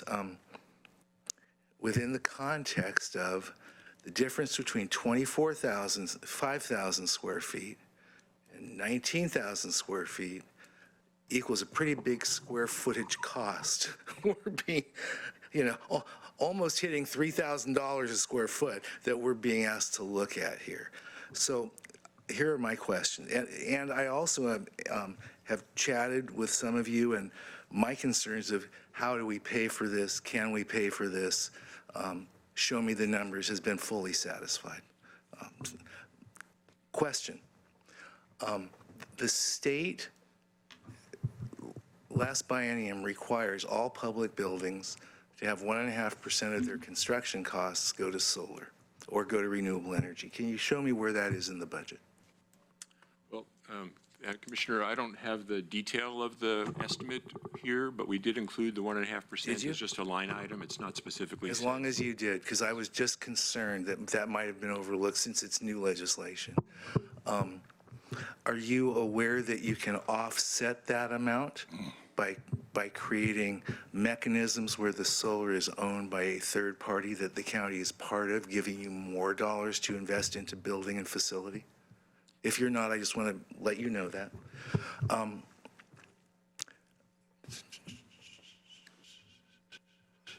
Are there any guarantees that can be given to this board about construction, that being the figure for construction? I'm sorry, can you repeat the question? Are there any real guarantees that can be given us that by the time ground is going to break, that number doesn't go to 16 million or 17 million, and that we will then be asked for much more from the general fund as the one-time expense? Well, Commissioner, that's a very good question, and everybody asks that question on every project that we work on. And at this early conceptual estimate that we provided, we included contingencies, both in the construction costs and in the soft costs, to account for all of the decisions that will be made between now and the start of construction. And so hopefully our goal is that those contingencies would cover any. In your professional opinion, you've adequately hedged the bet, and so that number won't be a surprise. And if anything, perhaps, maybe we'll even come in a little less. Well, that would be ideal, yes. But it's certainly, it's a volatile construction market, and so we've kind of included some of that caution in the cost estimates as well. I also wanted to point out the difference in the square footage that you raised earlier between the 19,000 square feet of an expanded space down here and the 24,000 out at MLK. And a lot of that is in the other kinds of support spaces that are available in the public service building that aren't available at this building. Restrooms, there's a training room, things like that we had to provide in that building that are shared here in the public. And I'm not being critical. It's just incumbent upon me just to publicly ask these questions. So this would relieve this building of 19,000 square feet? And if we are successful with a courthouse, how many thousand square feet are in that facility? I'm just curious. And my third question, not to catch anyone off guard, is how many square feet is the city of Eugene, in a lease that my understanding is up towards the end of next year, renting from us? In terms of, facility usage and planning? The City of Eugene portion in this building is about exactly 10,000 square feet. And then the courthouse itself is, gosh, I'd have to look at that figure again, but 250, 250? 250 to 300, I thought it was around 250 and 300. Yeah, 250 or so. 250,000. If I may, Mr. Chair and Commissioner Berney, because I think I know what your question is about, is availability of space. And we had a meeting yesterday with the project partners. So this included the circuit court, the sheriff, the district attorney, and all of our project team staff, as well as the architect staff on the Justice Center project. And we had this conversation, are doing a number of detailed analyses of various options, because we want to listen to the voters. And we heard from the last round that they want the cost to be adjusted. And so we're doing the due diligence right now to look at what, given available space, is there any restructuring of various components of that project that we could consider in other locations? So we don't have answers to all those questions, but it is something that conversation is opened up, because if the board moves forward with creating this new facility on the MLK campus, it opens up the opportunity to look at 20,000 square feet of additional square footage in this building, plus the 10,000. You're really looking at 30,000 square feet available in this building to do something else with. So the intent of my questions is to, remember I preface this by saying I support this, is to, for all of us to realize we have a hell of an opportunity moving forward, if we in fact move forward with this facility, have a community benefits framework, right? We're using that term now, framework, because through which to look at it. You've identified for me that all potential contingent expenditures are looked at. I've identified there may be a way to offset some of them, which I would like to talk to our staff generally about. And finally, that this is going to create, this and other things are going to create a huge opportunity for us in terms of square footage dedicated to an enormous amount of community and county needs that we're going to have to look at moving forward. So for all those reasons, I will support this measure. Okay, let me just say that I am strongly in favor of this. I appreciate the hard work of everybody here and not here who played a role in bringing this board order to us today. I would like to say that some of these ideas of having solar built into the facility that could be, what's the term, leased or? There's mechanisms, so it's not a direct construction cost to the county. Yeah, so that's something that would interest me if there was a way to offset some of the costs by having somebody else buy it from us. I'm also supportive of having the community benefits framework as part of this to make sure that we can show these community benefits and that the community, in fact, will benefit in the way that the framework envisions. The other thing I was going to ask about is I've asked this question before in different contexts, and that is whether or not the climate change that we're sort of slowly seeing in the Willamette Valley, if it is making it possible for ground source heating and cooling to be effective. In other words, summer's getting hotter, winter's getting colder. Can we, is that economical to offset the cost? I mean, the capital cost goes up, but the operational, as I understand it, operational cost goes down, capital cost goes up. Bad news, costs more money to build it. Good news is over time, you're using less energy because you're heating and cooling. You're using the 50-degree temperature that we have apparently underneath us, 6 to 8 feet below us. That's a 50-degree temperature. That makes it cheaper to cool a building because you just inject 50-degree air into a building that maybe would have an ambient temperature of 85 degrees or 95 degrees in the summer, and doesn't cost that much to blow that cold air in. Conversely, instead of taking 30-degree air from the outside in the winter, you take 50-degree air and you raise the temperature instead of from 30 to 72, you raise it. So I'm just curious whether that is a component that can be built in to make the building more sustainable and efficient over time. Ground source heat pump is one of the options that I always explore in a major design and construction project. So far, I haven't had a project where that's been the most cost-effective solution. I'm actually more excited about air-to-air heat pump technology because it's getting so much more efficient that in the wintertime, you get efficiencies down to 20 degrees or so, or you have to switch over to something else at 35 degrees or so. It'll certainly, the ground source heat pump will certainly be looked at along with all the technologies, and we will. What about the solar that Commissioner Berney just brought up? We'll have to look at that. Those options for somebody else providing the infrastructure on a power. Can't remember what the acronym is for that. The Power purchase agreement. Yeah, PPA. They tend to work better where the electric kilowatt hour costs are higher. Portland, great in California.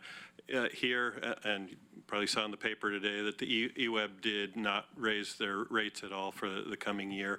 And so it still tends to be more cost effective for us to do the infrastructure than to pay someone else over time and their profit and so on against the lower kilowatt hour. The public utility act,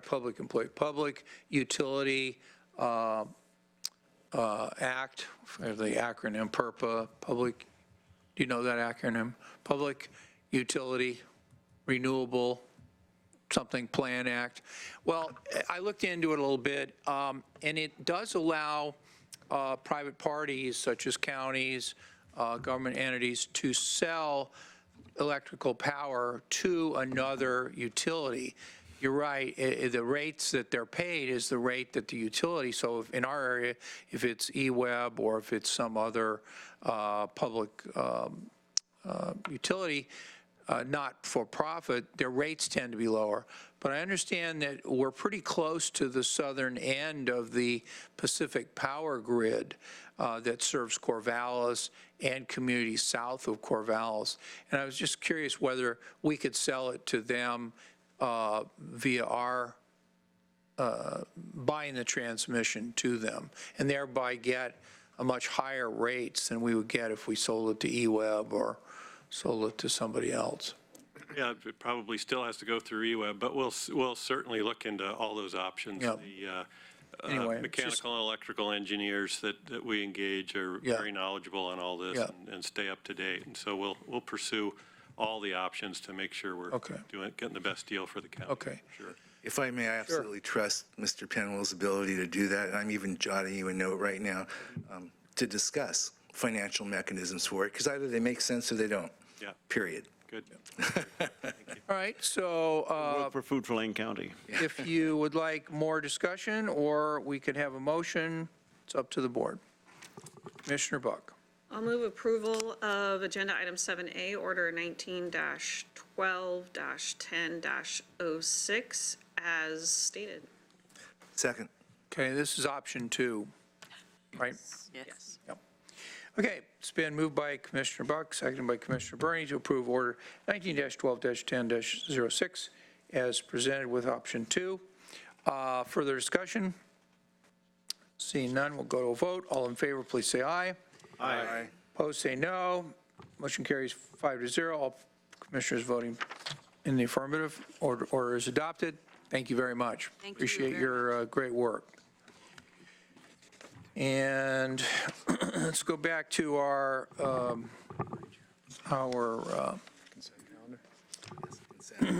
consent calendar, and that will be item number 6. Are there any items commissioners want removed for further vote, separate vote, or discussion on consent calendar? Seeing I'll have none. things to say later, but Okay, later, very good. We'll now accept a motion to approve the consent calendar. So moved? Second. It's been moved by Commissioner Buck, seconded by Commissioner Burney to approve the consent calendar as presented. All those in favor, please say aye.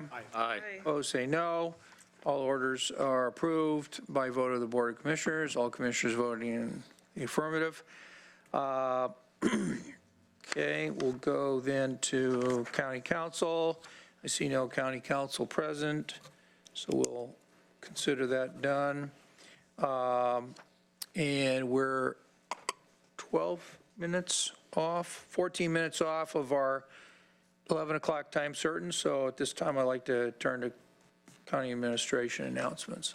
Thank you, Mr. Chair. I've got a few items sort of with the theme of our winter strategies, housing and shelter work here. Mr. McAllister made some comments this morning. I wanted to just, and Commissioner Farr followed up on that, provide a little more information to the board. First, on winter strategies, we have worked with Carry It Forward, which is really, I'm not sure how much the board knows about Carry It Forward as an organization. It's a 501c3 that provides direct services to homeless people through emergency request, vocational and personal support programs and services offered to the general homeless community. So there was some discussion about they do work with various camps throughout the community, take their laundry. They actually train and employ homeless individuals at these camps to take the laundry, get that laundry done, and then return it back to those camps and those individuals. So they're actually providing some employment, some paid employment. I believe they pay $12 an hour to individuals there. They have a number of programs. Their PAVE program, which is the Personally Assessed Vocational Engagement, is the training and employment program for homeless individuals. They have a triage outreach response for community heating, and this is where they're delivering propane, gasoline, blankets, bedding, and clothes to individuals that are on the streets. So I just want to provide a little bit of that. So in addition to providing space for them, we've provided a no-cost lease for one of the buildings that Lane County owns on Highway 99, where Camp 99 was last year. We have an agreement with them. I believe it's a year-to-year lease agreement that is can be mutually extended. We've also allowed them to use the fenced area of that property for storage units, so that they can put like a shipping container or a pod there for dry space for storage of equipment and goods. So all of that has been done at no cost. We actually, in the lease agreement, had required them to lease or purchase a fence to fence the area. We've taken that off the table, and Lane County is going to purchase that fence, so we will own it since it is our property.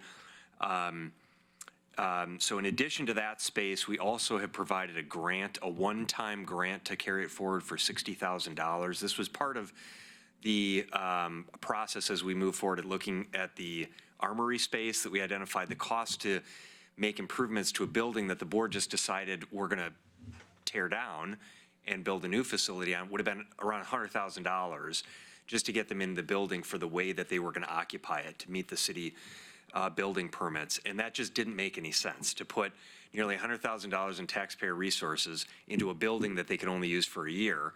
We felt like it'd be much better to give them space at no cost to the county that was otherwise not utilized, that would meet their needs, and then provide some grant funding to expand winter strategies this winter. So that $60,000 that Lane County is providing to carry it forward, in addition to the lease space, the no-cost lease space, is going to expand their work in Springfield. So you heard Mr. McAllister talk about Springfield services in Springfield and the need for additional services. They're going to expand their laundry project in Springfield, as well as expansion of their targeted outreach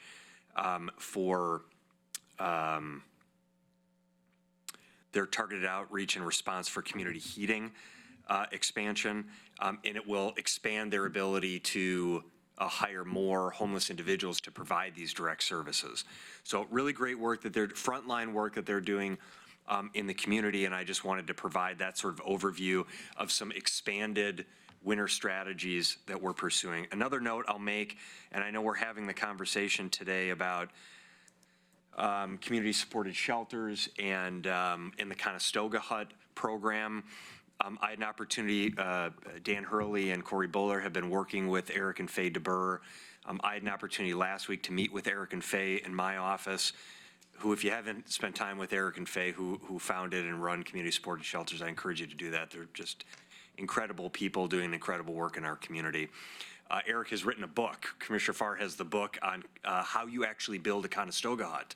So he designed and created that design for the Conestoga Hut, and he's sort of done a step-by-step book on how you as an individual can do that. Using all political campaign signs sometimes. Yes, I did see that. But it's a very accessible book, and now he's working on a book. Have any of those? He's now working on a book that would walk through how individuals it's actually not that difficult to build the units, but managing the community, these rest stop communities, is much more dynamic. As sponsors could tell you, as Homes for Good, as Square One Villages could all tell you what that's like. So great opportunity there, and had a chance to meet with them about the Conestoga Huts, the 3 huts at the Lane Event Center property on 13th and Tyler. You've received some emails about the insurance.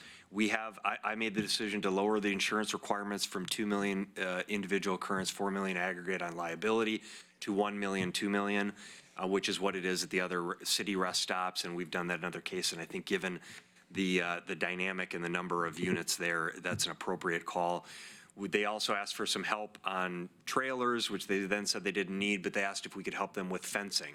and I committed that Lane County would help fund the fencing that would go in that area as well. So that, and then finally, I'll make a note on our broader housing and shelter strategies, the TAC report commonly referred to. I'll be meeting tomorrow with the Eugene City Manager and our staff at the City of Eugene and Lane County early morning to talk about an update on our recruitment for the Strategic Initiatives Manager, our homeless czar role. We have continued recruitment for that. We have a handful of qualified, strong applicants, and so we're going to make a decision about reviewing those applications and who to interview. We're also going to be looking at, I believe, 4 sites for the shelter, for the sprung structure shelter that the City of Eugene is leading, and identifying a public process by which we can have review, an accelerated review of those sites, because it needs to be one of these 4 sites, and to move that project forward. We're also looking at implementing an incident command structure, like we do for emergencies, but a more extended structure for the implementation of this housing and shelter work, a joint incident command. So it would be joint Lane County, City of Eugene incident command with various teams. The whole idea there is to use a tested structure for responding to emergencies and implement that structure for implementing this, all of our various strategies on housing and shelter, because it's so complex, so many different groups need to be formed and involved, and then making sure that we're linking with the Poverty and Homelessness Board and all the ongoing work that they're doing in that effort. So I'll stop there as we're almost to the top of the hour, but I just wanted to provide, I know that you get public comment and you get emails and people that are advocating, and sometimes the community even doesn't know of all the work that's happening behind the scenes.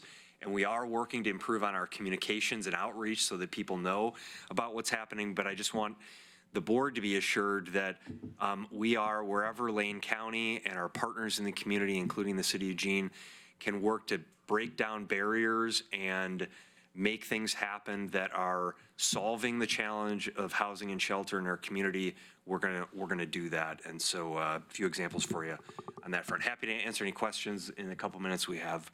Otherwise, I'm done. Commissioner Farr. Thank you. Ms. Mogarisi, I'd like to take a video of your presentation just now and blast it, because you provided a lot of information regarding the things that we are doing and have been doing some of these things for many, many years to get us to the point that we're at right now. And I'd spoken earlier about the Armory being catalytic. It has caused things to happen, even in it just sitting there as a grandfather of an old, worn-out building. It has been catalytic in making some of the things happen, particularly with, as I mentioned earlier, particularly with Carry It Forward. So thank you for everything that you've done there. And I really have one word to say, and that's bravo. You've done superb work in moving things, using the resources that we have to get us to a point where I didn't envision we could be at this point in time. So we're moving in a pretty well-organized, well-coordinated front to make things happen. Now, are we even close to where we want to be? No, we're not. But do we have the roadmap in place? For the most part, yes, we do. And really, it's been a team effort to make that happen. Thank you so much. One quick question I have regarding the 99 property. One of the things that Carry It Forward does, as you mentioned, is pay people who have been unsheltered to do some work to offset their expenses. There'd been some discussion about a little bit of residential potential at 99. Has that discussion moved forward at all? A couple of Conestogas, perhaps, to house the people who are doing some of the work for Carry It Forward? I need to check. That was part of the original concept and proposal. I believe that the agreement allows for that, but I need to check on that piece because I'm not exactly sure where that's at. So let me check and I'll get back to you on the Conestoga huts at Highway 99. And you know, when you and I stood out there with Arwen and Chris and others several months ago, they were a little bit skeptical as to being able to reach an agreement. It wasn't easy to iron it out, to make it move forward. But it also has been catalytic, as I mentioned earlier, because besides being able to work with us, with the county at 99, some of the agreements that they put in place, for instance, where they bought insurance, it allows them to work with the mission also. So we moved Carry It Forward ahead across a broad front. So I'm going to reuse the word catalytic. We have been catalytic in helping others' efforts move forward. So thank you very much. Outstanding. I'll just take a moment to ask a few questions, and premise of this, I'll just say,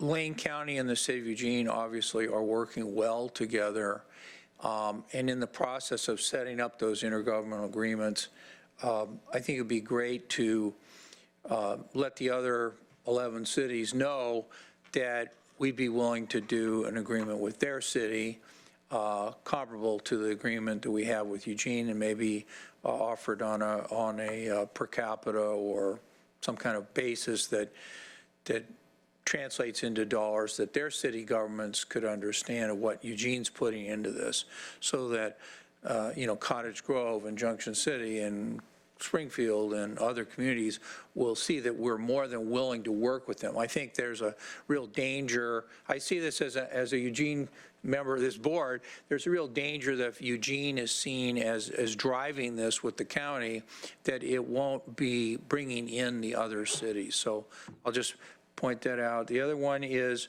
that I have a big fear here, and maybe it's not justified yet by data, but is that the homelessness problem is growing faster than the government is able to keep up with it. In other words, it just keeps getting worse. And so our efforts, the numbers that we were given at the point of the TAC report, well, 2 years later, now there's new numbers, and I hope they're not getting worse, but they just seems like it's getting worse.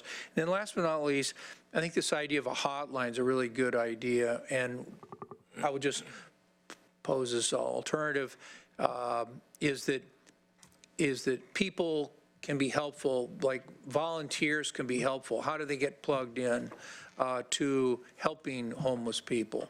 We don't necessarily want them to open their homes up to homeless people without some kind of screening process.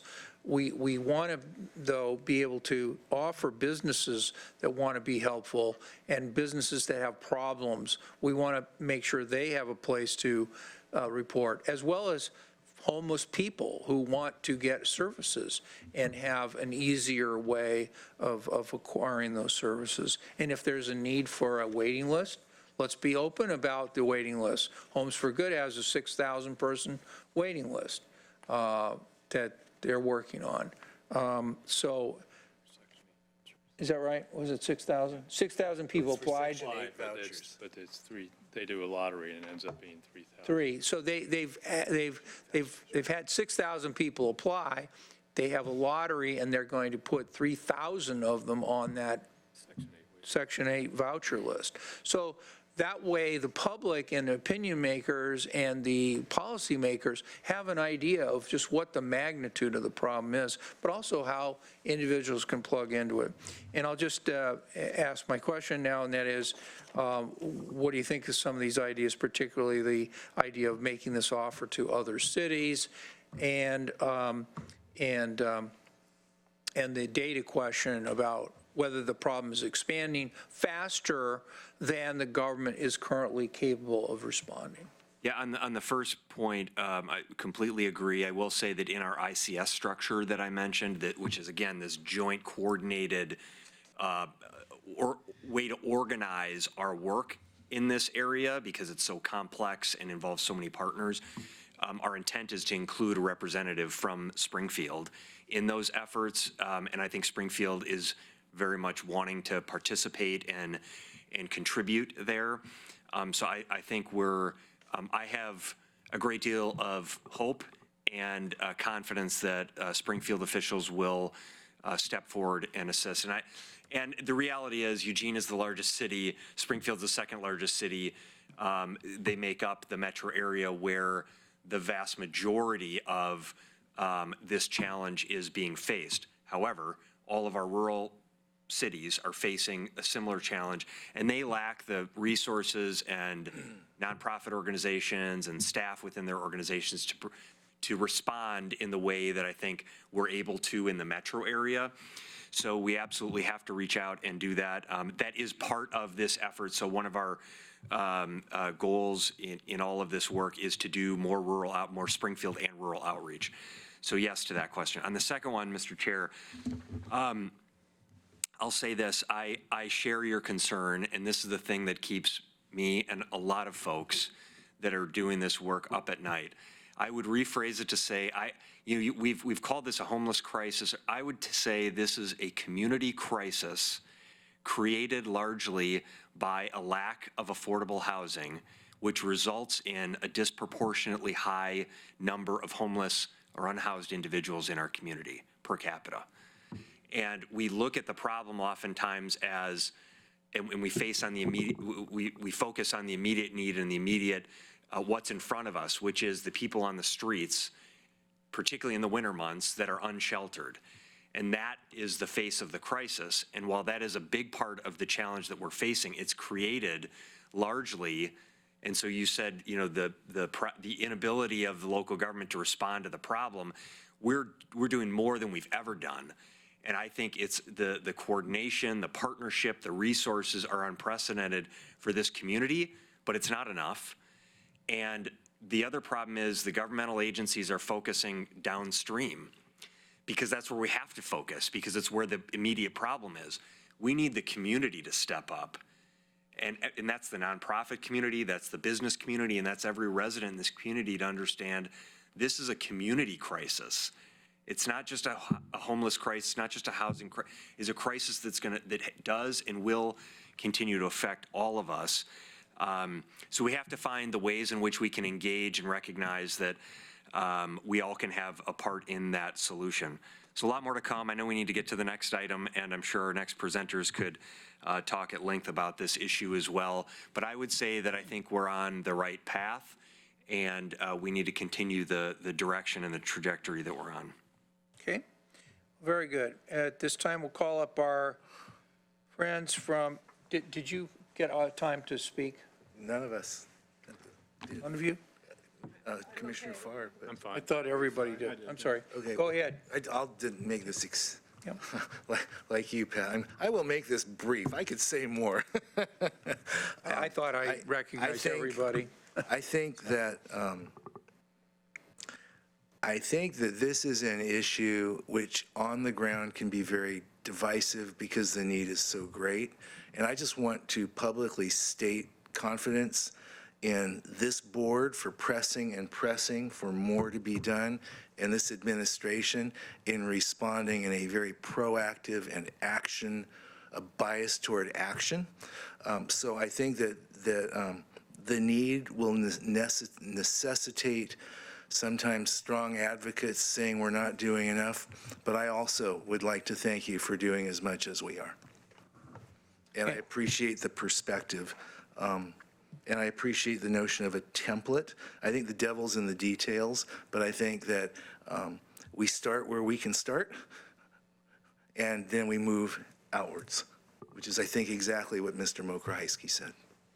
Okay, anything further from commissioners before we move on? Mr. Chair, I have to say something very, very short and very quick, and that is we have a Poverty and Homelessness Board which works closely in conjunction with the plan that you're talking about, which does have representation from Springfield and an at-large county representative, which currently is John Fox, who's the City of Coburg councilor. It also has a number of other members, including Mr. Solomon sitting in the audience. So the Poverty and Homelessness Board is one of our greatest tools for bringing all the perspectives into the same room, around the same table, under the watchful eye of the camera. Thank you. Very good. Anything further from commissioners on county administration announcements? Okay, seeing nothing further, we'll move to item 9B. Please come up to the table. This is all under county administration, order 19-12-10-07 in the matter of approving revisions to the 2019-2021 Lane County Justice Reinvestment Grant Program budget and delegating authority to the Public Safety Coordinating Council staff to submit the grant application amendment and to the county administrator to execute any additional grant documents, intergovernmental agreements, and contracts. With us to discuss this today is Paul Solomon, Public Safety Coordinating Council Chair, and Susan Sowards, Public Safety Coordinating Council Systems Analyst, and Principal Criminal Justice Planner. So, welcome, and this important item, so please go ahead. Great. Chair Sorensen, Commissioners, good morning. Thank you for having us. So, as you articulated, we're here to discuss an amendment to the Justice Reinvestment Grant Program applications.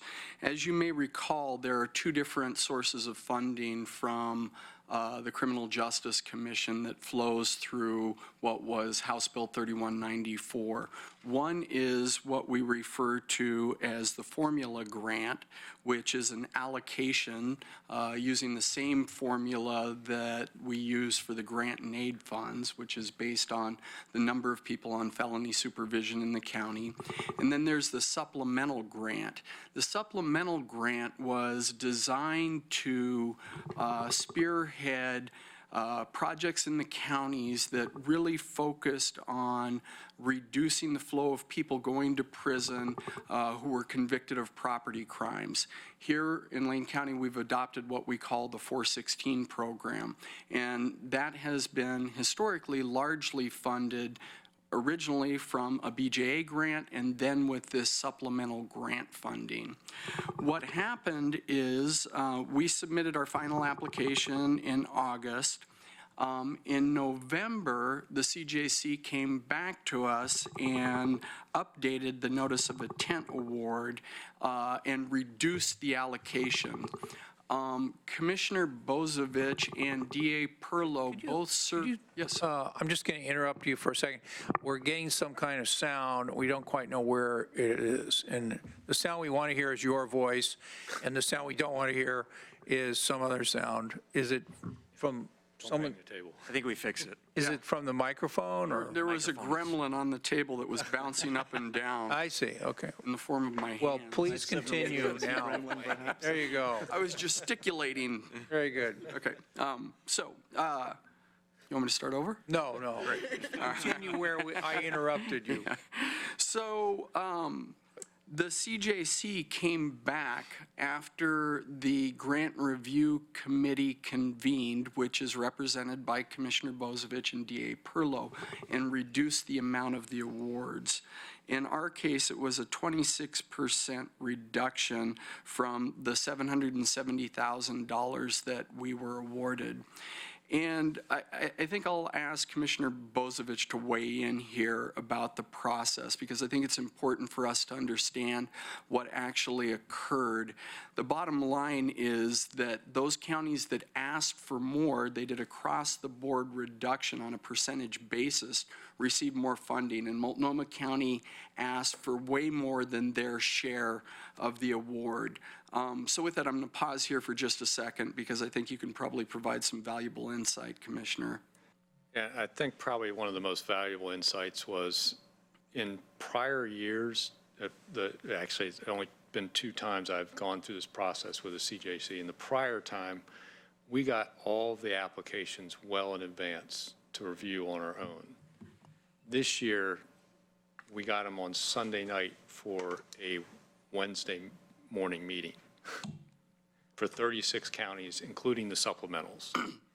So our ability to go through all of those hundreds of pages of documents was very limited. And we spent a lot of time talking about just the formula grant portion throughout the day, because there were several counties that were not quite meeting some of the reduction targets for use of prison.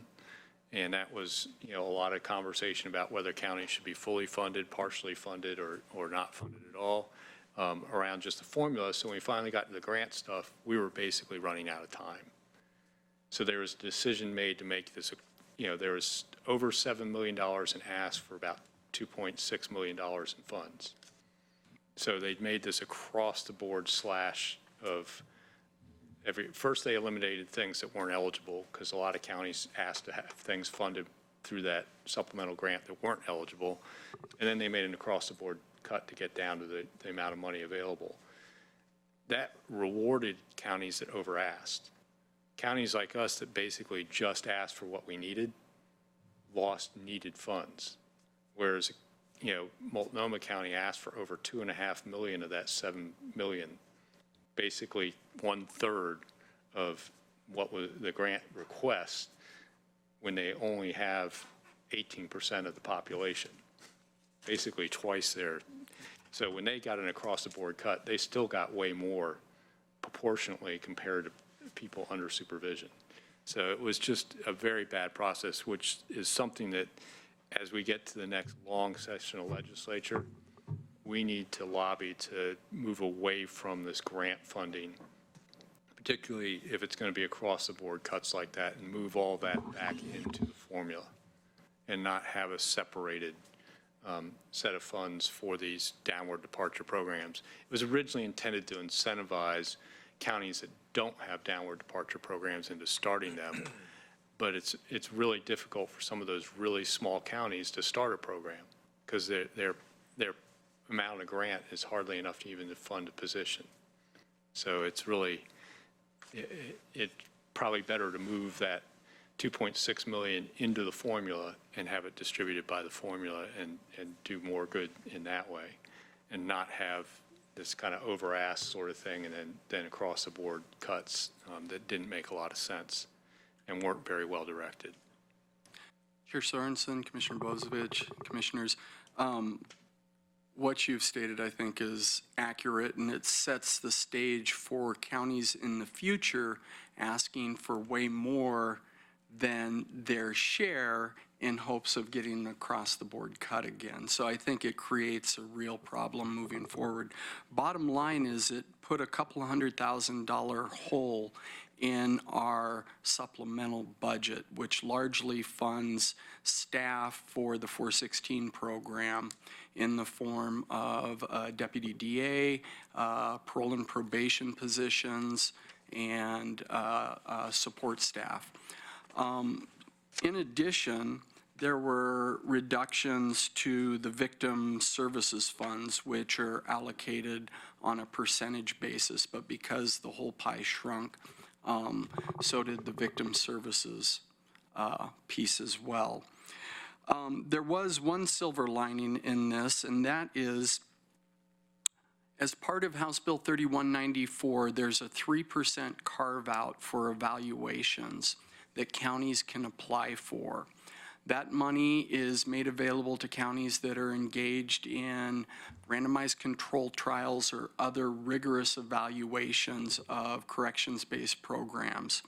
We had applied for what was $108,000 worth of funds that was split up between sponsors, an evaluation of the Way Home, a permanent supportive housing project, and Veterans Court. When we went to the CJC to present, we found out that we were one of only 2 counties that applied for the 3% funds. The rest of that money rolls back into the CJC budget for them to use for any type of research they want. We made the case that since they had so much unspent funds, they should it would be great if they would consider funding our projects at a higher level. Fortunately, they agreed and increased the funding by an additional $108,000. So we got more money that's going for the research of permanent supportive housing, which is a really great thing. On November 21st, the PSCC delegated authority to the PSCC Budget Committee to make recommendations on non-controversial items. And on November 20th, the Budget Committee considered options to reduce the proposed amounts. They also took action to adopt the final recommendation, revised budget included in both the supplemental grant decrees and the formula RCT evaluation. And the recommendations are in the packet. What we wound up doing, and Susan can walk through the actual dollar amounts, but we front-loaded the positions that were facing cuts into the first year of the biennium. with the understanding that there is a very good chance that the legislature will act in the short session and increase the community corrections funding. Right now, the most recent number that's been thrown out is a $25 million increase to community corrections, which would in effect increase our total allocation by about $2 million per biennium. So our hope is that we can use some of those funds in the second year of the biennium to make up for the loss in justice reinvestment funding. So with that, Susan, I'll turn it over to you to walk through the actual numbers. Okay, I'm happy to do that. Oops, sorry about that. Am I live? Yes, thank you. What the committee decided was to leave the district attorney position whole for both years of the biennium because it wouldn't be as easy to make a case for funding it with the grant and aid funds. So that one we just left alone. The other positions were funded. There's a 0.5 supervisor for parole and probation, a 1.0 probation officer, and a 0.5 corrections tech. All of those are fully funded for year one. And then for year two, we took what was left, which wasn't much, and it funds 0.264 of a parole and probation officer, which is the easiest way to do the math. And that's where the hope is to restore it in year two from somewhere and hopefully from those grant and aid funds. And it's, you have a budget at the very back of your packet that looks like this, that should be in color. And I've actually indicated in the recipient column what the FTEs are for all of those positions. So it's a 1.0 prosecutor, senior prosecutors there for both years. And you probably remember that the board picked up the other prosecutor that was previously funded with 416 funds to pay for. So both those positions are still whole. One of them is in this budget. Okay. So I believe that's the gist of our presentation. We would entertain any questions. Okay. Any questions? Motion? Yep. So I'll just, note for the board, we did pick up that one DA position because we kind of saw some of this coming with the reductions in grant and aid funding, also known as CCA funding, and also what we felt we were going to get in justice reinvestment, which was a fortunate piece of foresight on our part because we did not get the funding we thought we were going to get. And obviously, you see, we're going to try and continue that DA position with justice reinvestment funding where it's eligible for use in that position for the downward departure, property, crime diversion program versus the parole positions, which would be eligible for the community corrections funding if it's increased during the short session. We couldn't use those community correction funding and easily justify it for a DA position because the community corrections is supposed to serve the population that's under supervision.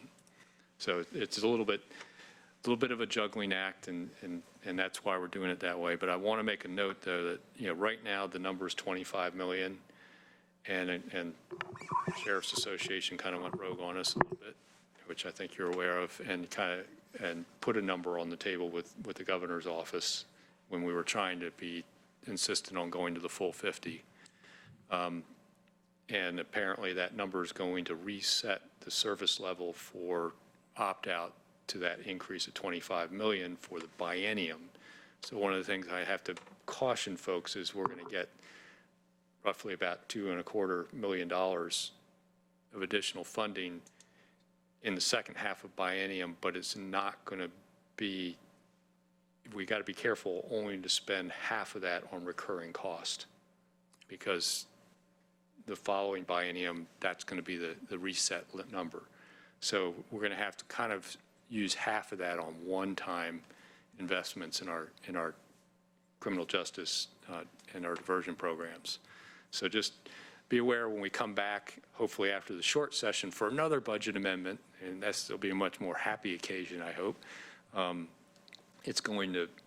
You're going to see probably kind of odd proposals because some of that's going to have to be considered one-time money. and how we spend that one-time money won't be quite the same as spending on a position that we'll have to roll up into the next biennium.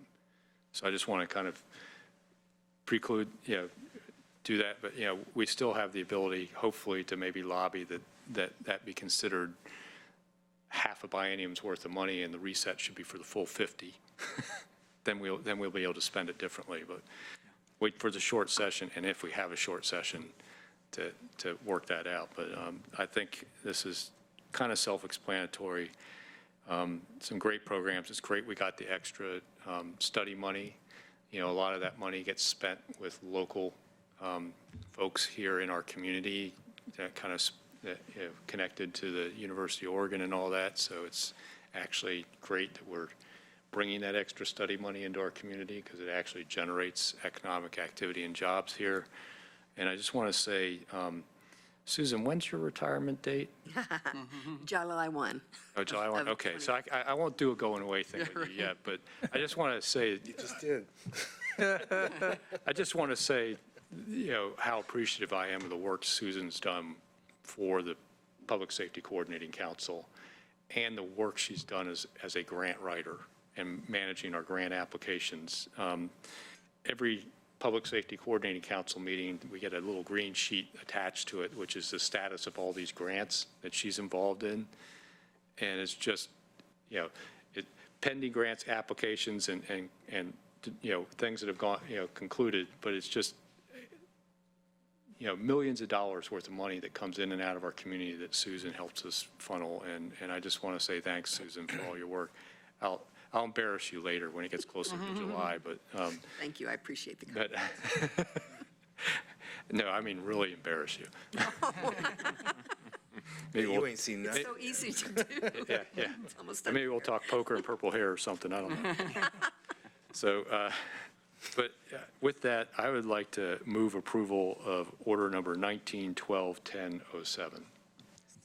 Okay, it's been moved by Commissioner Bozievich and seconded by Commissioner Buck to approve Order 19-12-10-07. And further discussion? Commissioner? First, in terms of the subject of embarrassing Susan Sowers, which Commissioner Bozievich did. He said he would do it right. When I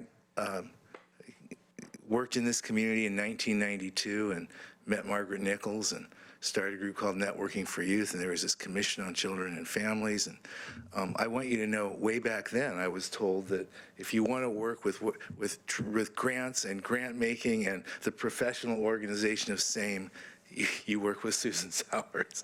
So I admire your consistent pattern of behavior. For me, and this is a comment, and I may be way off, and I'm prepared for commissioners to tell me that, but it's almost as if we aren't talking about the quality of the programs here, or we aren't talking about the integrity of them or need. It feels like I'm being given a briefing or an overview of what the negotiation process has been in order to somehow keep funds that sound a little convoluted in their management at the state level, not at the local level, basically just staying busy to keep these things afloat. So if that's a correct simplification, I appreciate the work, and I'm embarrassed by the process for the state of Oregon. Commissioner, my frustration was that Lane County, as we've shown, I think the last time we presented to you, we brought forth data on this program and how much the prison use in Lane County has gone down from being way up there. Right. And I know we made the case in the application that we had moved the needle, helped move this statewide needle by what we've done in Lane County. So that was my major frustration, was just not, for the county not to be rewarded for that, and for instead we got less money than we got last biennium, and Multnomah got more. So the demonstration of competence was not as effective as over-asking. Yeah. Yes. Anything further by way of discussion? Let me just say that one of my frustrations, I guess, in government is that because we want to have accountability. We want to have applications. We want to have grants that are applied to government. And yet we forget that it takes people to do all that work. And it takes a lot of analysis and a lot of, head scratching and how are we using this money? Are we using it? And that's good. But on the other hand, that takes away from delivery of services. So if we went to a more of a formula-based approach where we know that there may be reason to have a grant program, but it seems like the bulk of it should be these communities, and I'm not just talking about Eugene or Lane County or our community, I'm talking about all communities in the state, they all have the same problem. And why not have a distribution formula that's either based on people, on crimes, on reported crimes, on convictions, on incarcerations, some kind of formula that seems fair so that we don't have to spend all this money on the transaction cost. And that, by the way, goes into our health care. We now have, I've been told, half of the registered nurses in the United States do not actually help people.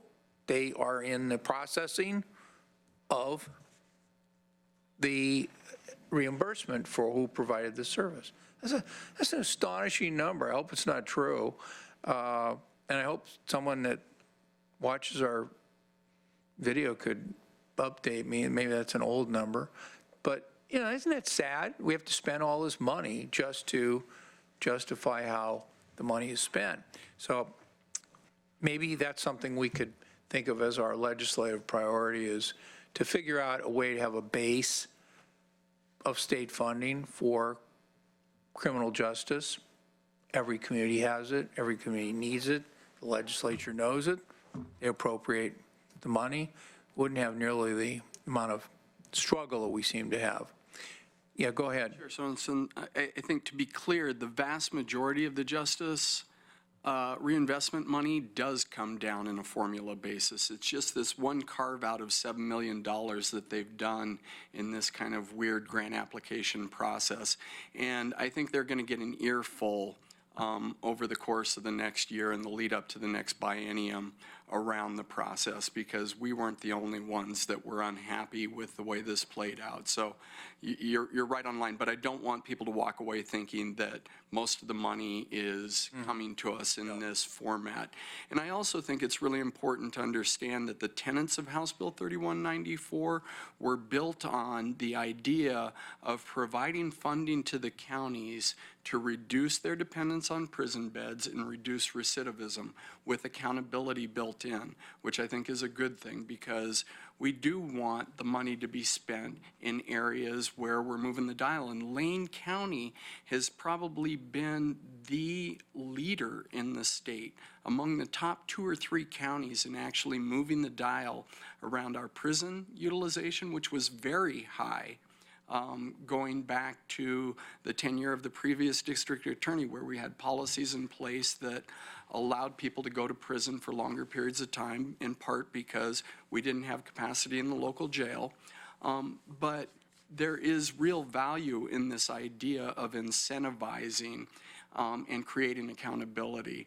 And I also would love to see those counties like Lane that are doing a really good job in bringing together braided funding resources to address these really complex issues, to actually get a little more money, when we're doing a better job. And it goes back to some of the conversations that we've had around outcomes-oriented contracting, and the idea of rewarding good performers. So hopefully moving forward, we'll see more conversations that drive this type of discussion. Good.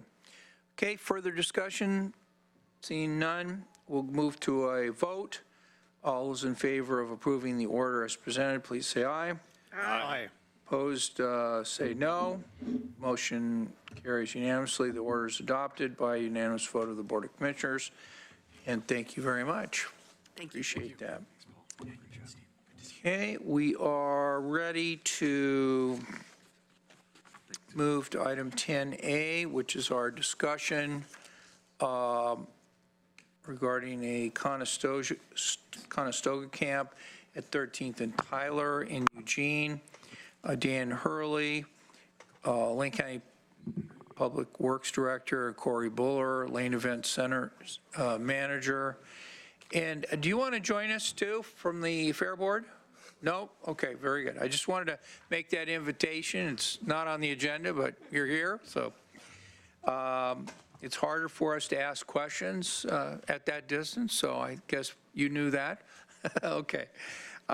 So this is a discussion, and Mr. Hurley, why don't you start this off? Thank you. Good morning, Commissioners. Thank you, Chair Sorensen. So this is a conversation we've had ongoing for several months. It was in April, you initially heard public comment about potentially siting Conestoga huts at the fairgrounds property, specifically the corner of the property at 13th and Tyler. We then received a proposal from the West Side Shelter Search Team, and we've been in conversations with community-supported shelters about the possibility of moving this forward. Last time we spoke with the board, you gave direction to keep meeting and try to make this work. We've since engaged with the Jefferson Neighborhood Association. They've conducted public outreach. We also had a public meeting at the facility. Corey facilitated that, and we've heard input. The Neighborhood Association did some pretty extensive public outreach, conducting a survey. They held meetings on their own, and there was positive support for it. I think in the 60%, 70% range. I forget what's in there. But the board unanimously of the Neighborhood Association endorsed moving forward with this. We have been waiting for a more detailed proposal to answer some of our remaining questions.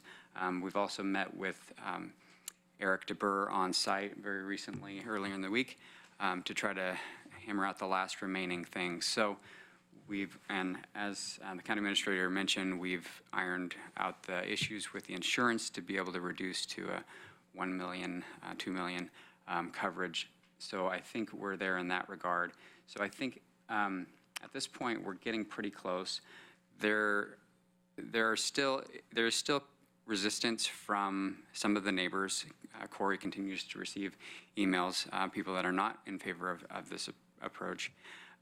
And as you heard from this morning, there's some concern from the business community as well. So Corey has also heard from some of the clients that utilize the facility concerned about needing extra security, for example.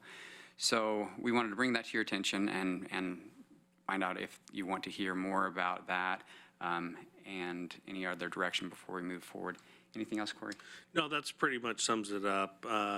Some of the logistics and stuff from that public meeting, some of those concerns from the neighbors were the logistics and some of the policies and procedures on how community-supported shelters were going to deal with issues as they come up. And that's what Eric DeBurr is working on right now, is kind of detailing those policies and procedures and how they're going to deal with things if they do come up. And that was part of the information we were looking to get back. Okay, are you looking for anything today other than discussion of this? Just discussion. We're going to keep moving forward based on your prior direction unless you direct otherwise, if you want more of a public process to hear from the business community. I was just curious whether or not the organizations that we would likely be contracting with, like St. Vincent de Paul, whether or not we can make a request for the type of people that would be selected for these units. So this would be operated by community-supported shelters, and they screen their clients. It's not just someone taken directly off the street. It'd be somebody that has some experience in their system that they think would be a good candidate. Okay. And would they be able to place someone that's appropriate? They believe so. They would pick they want to make sure that this works. This would be sort of a demonstration facility. Although there are other Conestoga sites around in the community, this would be a very visible one on public property, and they want to make sure that it's successful. So they've ensured us that they will pick clients that they think would be a good fit for it. And what would be the financial arrangements, or what are the financial arrangements? The financial arrangements, there would not be at least significant costs to Lane County on this. Community supported shelters would construct and then place the Conestogas and would be providing the staffing to monitor that. There would be 3 Conestoga shelters and then a metal building for cooking that's 3-sided, I believe. And they would be able to hook into the electrical there on site, and we would bill out for that. So I'm not anticipating. But we're not paying them and they aren't paying us? No. Either way? And we would have these constructed on platforms so that they could be moved during the week and prior to the fair to make sure doesn't have an operational impact on the fair. Okay. What about the screening and vegetation? There would not be any. It would be very open to 13th Avenue. There's a gate there coming off of 13th, and then there would be 3 sides of additional fence added to close this off from the rest of the Lane Event Center property. They're looking at trying to do some privacy screening, I believe, as well on that fence as well to minimize the visual impact. Okay. Okay, further discussion, Commissioner Farr. Thank you. Hey, thanks for moving forward with this, Corey. I brought this up, I think, it feels like about a year ago that we first started talking about this, even before Jefferson Westside became involved. And, you know, every time we look at a vast open space inside the urban growth boundary like the fairgrounds, we think, how can we use this? And it's easy for me to sit there and say, oh, we can put this here and that there and this here, until we begin to hear about the conditions that surround the use of all of the fairgrounds property. And there are numerous conditions that we have to be aware of and sensitive to, including there is a week of the year that the fairgrounds is pretty fully occupied from stem to stern. And that's not the only week, it's not just the week of the fair. So bearing in mind that the Fair Board had a series of concerns, the citizen members of the Fair Board had a series of concerns that systematically you addressed. And I think we're at a place right now, I'm pretty satisfied that we're moving forward at the right speed. A couple of quick questions that I have for you. Let's talk about community-supported shelters a little bit. What do we know about them? I don't know a whole lot about them other than they run these in several areas around the city. I don't know if there are a dozen, or I'm not sure what the exact number is, but they have a good reputation. I don't know of incidents. There is a site just a few blocks down the street at a church that's been there for probably 5 years without incidents. So we would expect that we wouldn't have incidents here and that they would manage it well. Corey, go ahead. Yeah, one of the recommendations I did make to Eric recently was that he put a one sheet together explaining some of that. So in the comments and feedback I get from the neighborhood association or the neighborhood members or even our clients are, well, who are they? What are they doing? Having that type of information available to give out or to be able to talk about, I think would be important. And he is aware of that need, and I think hopefully working on it. Thank you. And I know maybe a little bit more about community-supported shelters in that I've kept an eye on them right since their outset, and they are strongly supported. If you ever go to one of their events, they can't even. There are no spaces big enough to occupy the number of supporters that they have. But a few things that are important, that's important to know about community-supported shelters as we move toward finding a place on the fairgrounds for the use of just 3 residences. There are no drugs and alcohol, violence or threats of violence not tolerated. Participants must attend monthly meetings, work parties, and personal check-ins with community-supported shelters advisors. Every participant holds a volunteer task role within the organization, and the general time limit for any one person or pair of people living there is 10 months, generally speaking. So they have on-site requirements. Typically, participants are required to leave the site from 10 a.m. to 4 p.m. on a daily basis. Sometimes that may be impactful on the neighborhood. Usually not, because the participants quite often do have day activity, whether it be work or school or whatever it may be.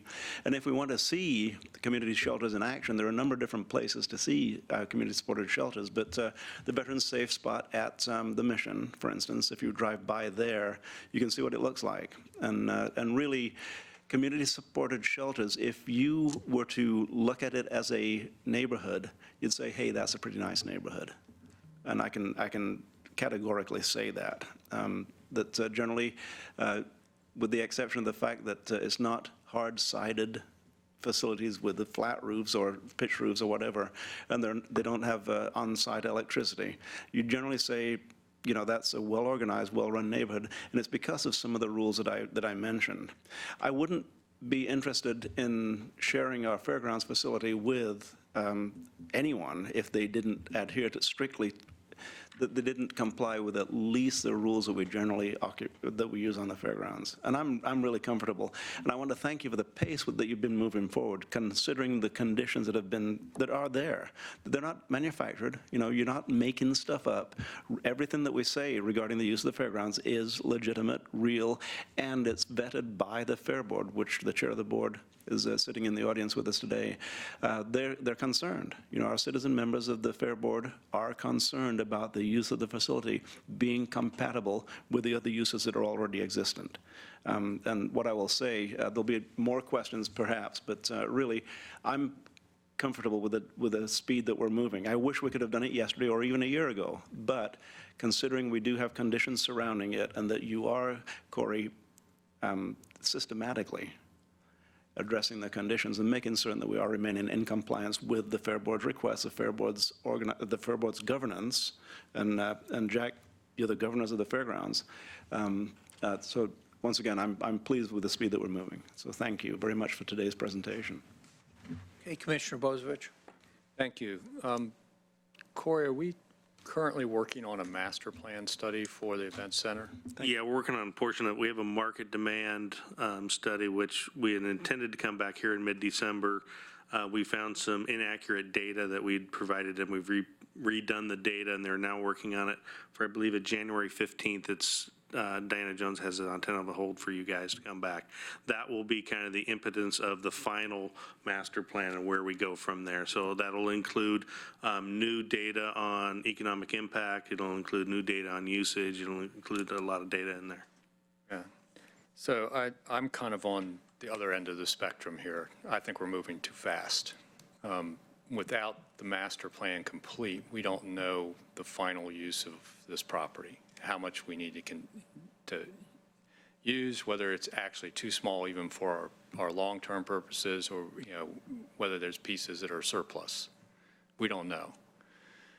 And my experience so far as a commissioner is there's nothing so permanent as a temporary homeless facility.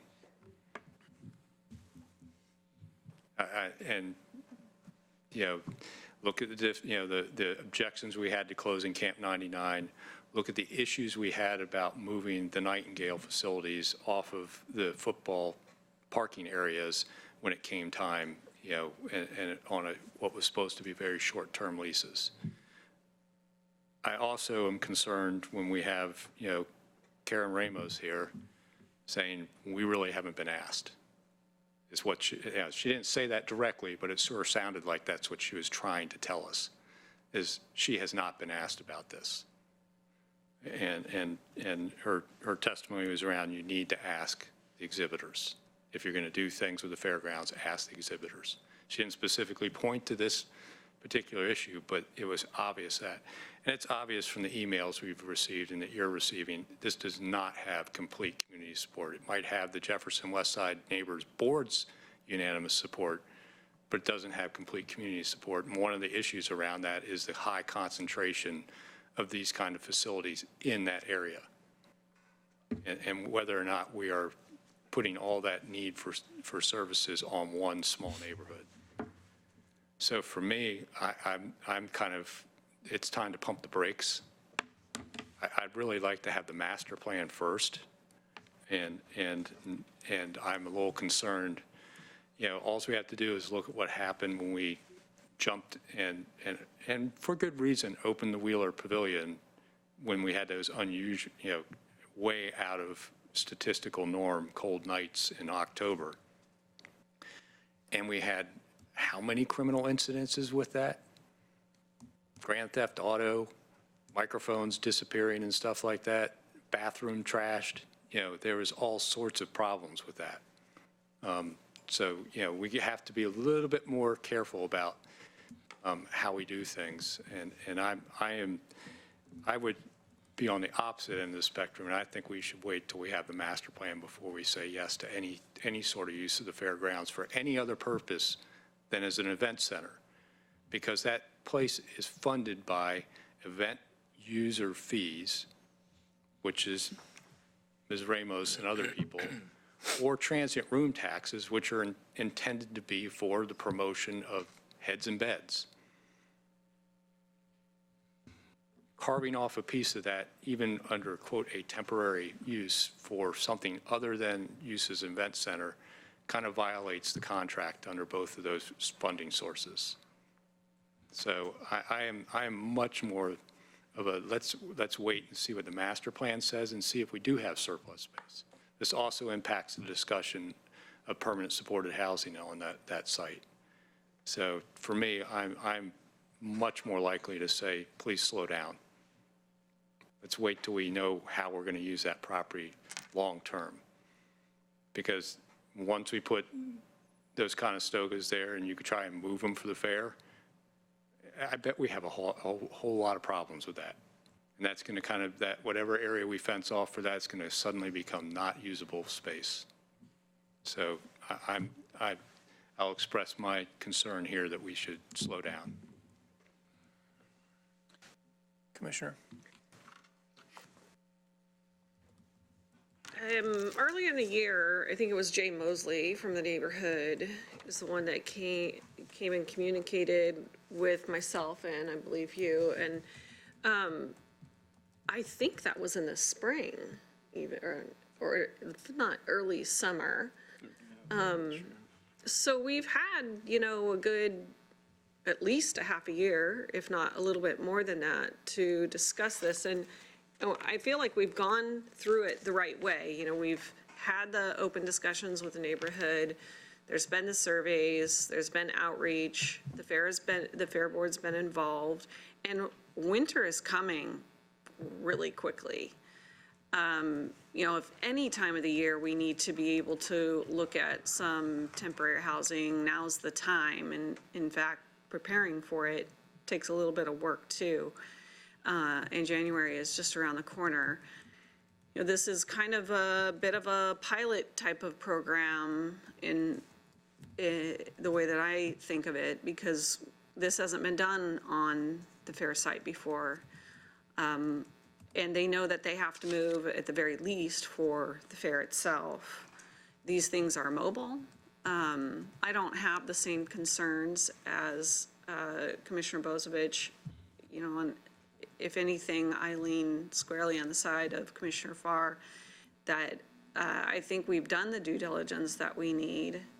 And, given the fact that these are not structures that will be permanently on the property itself, I think that we should be proceeding forward on this and then monitor it. And we need feedback to know what works, what doesn't work, get some input from the Fair Board on what they're seeing happening. And these people are, the neighborhood came out of their way to come contact us and say, okay, we're ready now for something like this. And they've been very cooperative, want to do right by the county. They want to do right by the people that need this housing. They want to do right by the fair. I think that deserves us moving forward, especially with all the work that has been done so far. And make sure we really come back with some kind of monitoring after, after the winter and say, okay, how's it really going? Knowing that this was not meant to be permanent, but to make use of a space that isn't always utilized year-round. Okay, Commissioner Joe Burney. couple of comments, but first a question. Corey, how does the Fair Board feel about the pace at this point and moving forward? I think overall, from the Fair Board perspective, we've had several conversations and they're well up to speed and confident in what they're talking about. Since the decision was already made or the recommendation was to have it out during fair, I think they feel they've done their due diligence on the fair side to make sure that there's no impact to the fair. Thank you, sir. I would say that really there's only a moderate moving forward perspective that's been articulated. So I would say the opposite of putting on the brakes would be putting the pedal to the metal. And I don't hear anyone saying that. So I tend to agree if the Fair Board feels that way and the amount of time has occurred. I also feel that whenever you enter a scene, you have to have an exit strategy for how you will leave the scene. And it seems as if that either is or will be put in place. So if this doesn't work out, it's sort of built to take apart. Is that correct? That is the number one concern of the neighbors, the clients, and people that have responded back in any forum as to, is it temporary, is it permanent, is it temporary plus, where's the end? Right. That's the number one concern. And making, I would assume, you tell me if I'm wrong, making sure that if it's a good thing and works, great, but if it's not, there's a recourse to take it down. Okay, well, that answers that question. My only other question is, we've received emails, and one of the emails I looked at of people that are against it says that this would be the 5th such facility in a half-mile radius. And I would just like, down the road, as we move forward, more information about where those are on a map, how many huts there are, and what their experience has been. But other than that, I'm very comfortable. Okay. Thank you, sir. Anything further from you folks? I think we've had the discussion. Commissioner? I just want to point something out. The issues we had with Nightingale on the MLK property, they were on pallets.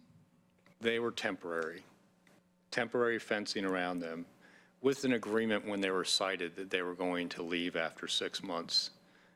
The first year we sited them, we just about had to help them move off the site, and without a lot of cooperation from the city of Eugene, who the actual contract was with. The second year we're there, we thought we had written an ironclad, no problems exit strategy for that contract, and we still had issues getting them off the site. Two of the commissioners weren't here when we did that, but our administrator was around. Our legal counsel had to get involved. We had to threaten the city of Eugene, basically, to ultimately resolve that issue, because they just, kept saying, well, we just don't have a place to put the people. And my concern is we're going to get to a week before fair, and we're going to hear the same thing, that you can't move these people. And ultimately, it almost took legal action between us and the city of Eugene to ultimately, the second year. And we haven't renewed that campground on that spot anymore because we had such difficulties. And it's because we also, prior to ever having that agreement with the city, have a long-term lease contract for that property to be used as temporary parking for duck games. So there was this deadline of a large event coming, and we almost didn't make it 2 years in a row, even after the second year rewriting the contracts and thinking we had an absolute strong exit strategy. Like I said, nothing is so permanent as a temporary facility sometimes. And I think we need to walk into this very carefully. I also think, yes, it's been 8 months, but it takes a lot longer to develop a master plan for facility. I'm sorry that that's just part of things, and it's difficult for me to commit to utilizing a piece of a facility that generates millions of dollars for a community and hundreds of jobs without knowing what the long-term need of that property is. So I'm still at the pump the brakes stage. I wish you guys had the history and knew what kind of angst went on in trying to move those folks off of the MLK property. Okay, Commissioner Farr. And I will, in fact, be brief. You know, Commissioner Bozovich has some legitimate concerns because we do remember the visuals of Nightingale, and before that, we remember the visuals of Occupy Eugene. But the thing that I work with continually, and I worked with this recently in Bethel when we tried to site a boys' home there, is the visual that you have from the past is not what we're talking about with the type of demonstration project that this is. The visuals of unsightly, unkempt camps that a lot of people have will not be the visual associated with this once it is in place. 3 Conestogas is not 18 tents on pallets. And 3 Conestogas is not what we saw under the Jefferson Street Bridge. But that is a visual that people have, and one of the benefits that will be associated with moving forward with this project is that we will create another visual in people's minds as to what homeless shelter can look like. And it's not the same thing that most people have in mind. It's not the picture that people have in mind. And it's not the size that you can't pry people out of. You know, the Conestogas are very, very portable, very movable, and the agreements with community-supported shelters are legal, more or less ironclad agreements. You know, if they say they'll move out, they will move out on time.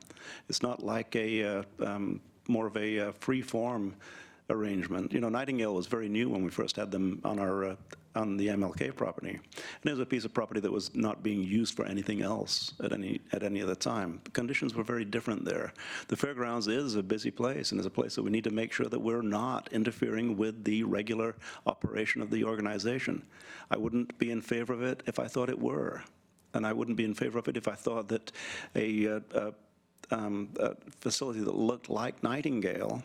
Now, I have good feelings about Nightingale and the work that they do, but at the MLK facility, it didn't look anything close to the way the Veterans Safe Spot looks, or the way this 3-unit facility will look. So, and I wouldn't be as enthusiastic as I am if I thought it were. Thank you. Okay, thank you. Sounds like we've had our discussion, so appreciate all your attention to this and all your hard work on it, and please continue. Thank you. All right, so we're going to take our break for the noon hour. I just want to remind commissioners that we'll be resuming the board meeting, and public, if you're following us, we'll be resuming the board meeting in the Board of Commissioners conference room at 1:30 p.m. And my understanding is we're going to stay up there for the rest of the meeting. And then, of course, tomorrow we have our 9 o'clock meeting with the Fair Board. And our board meeting will continue with the strategic plan priorities after our joint meeting with the Fair Board. So we're in recess now till 1:30. Thank you. I have a first word.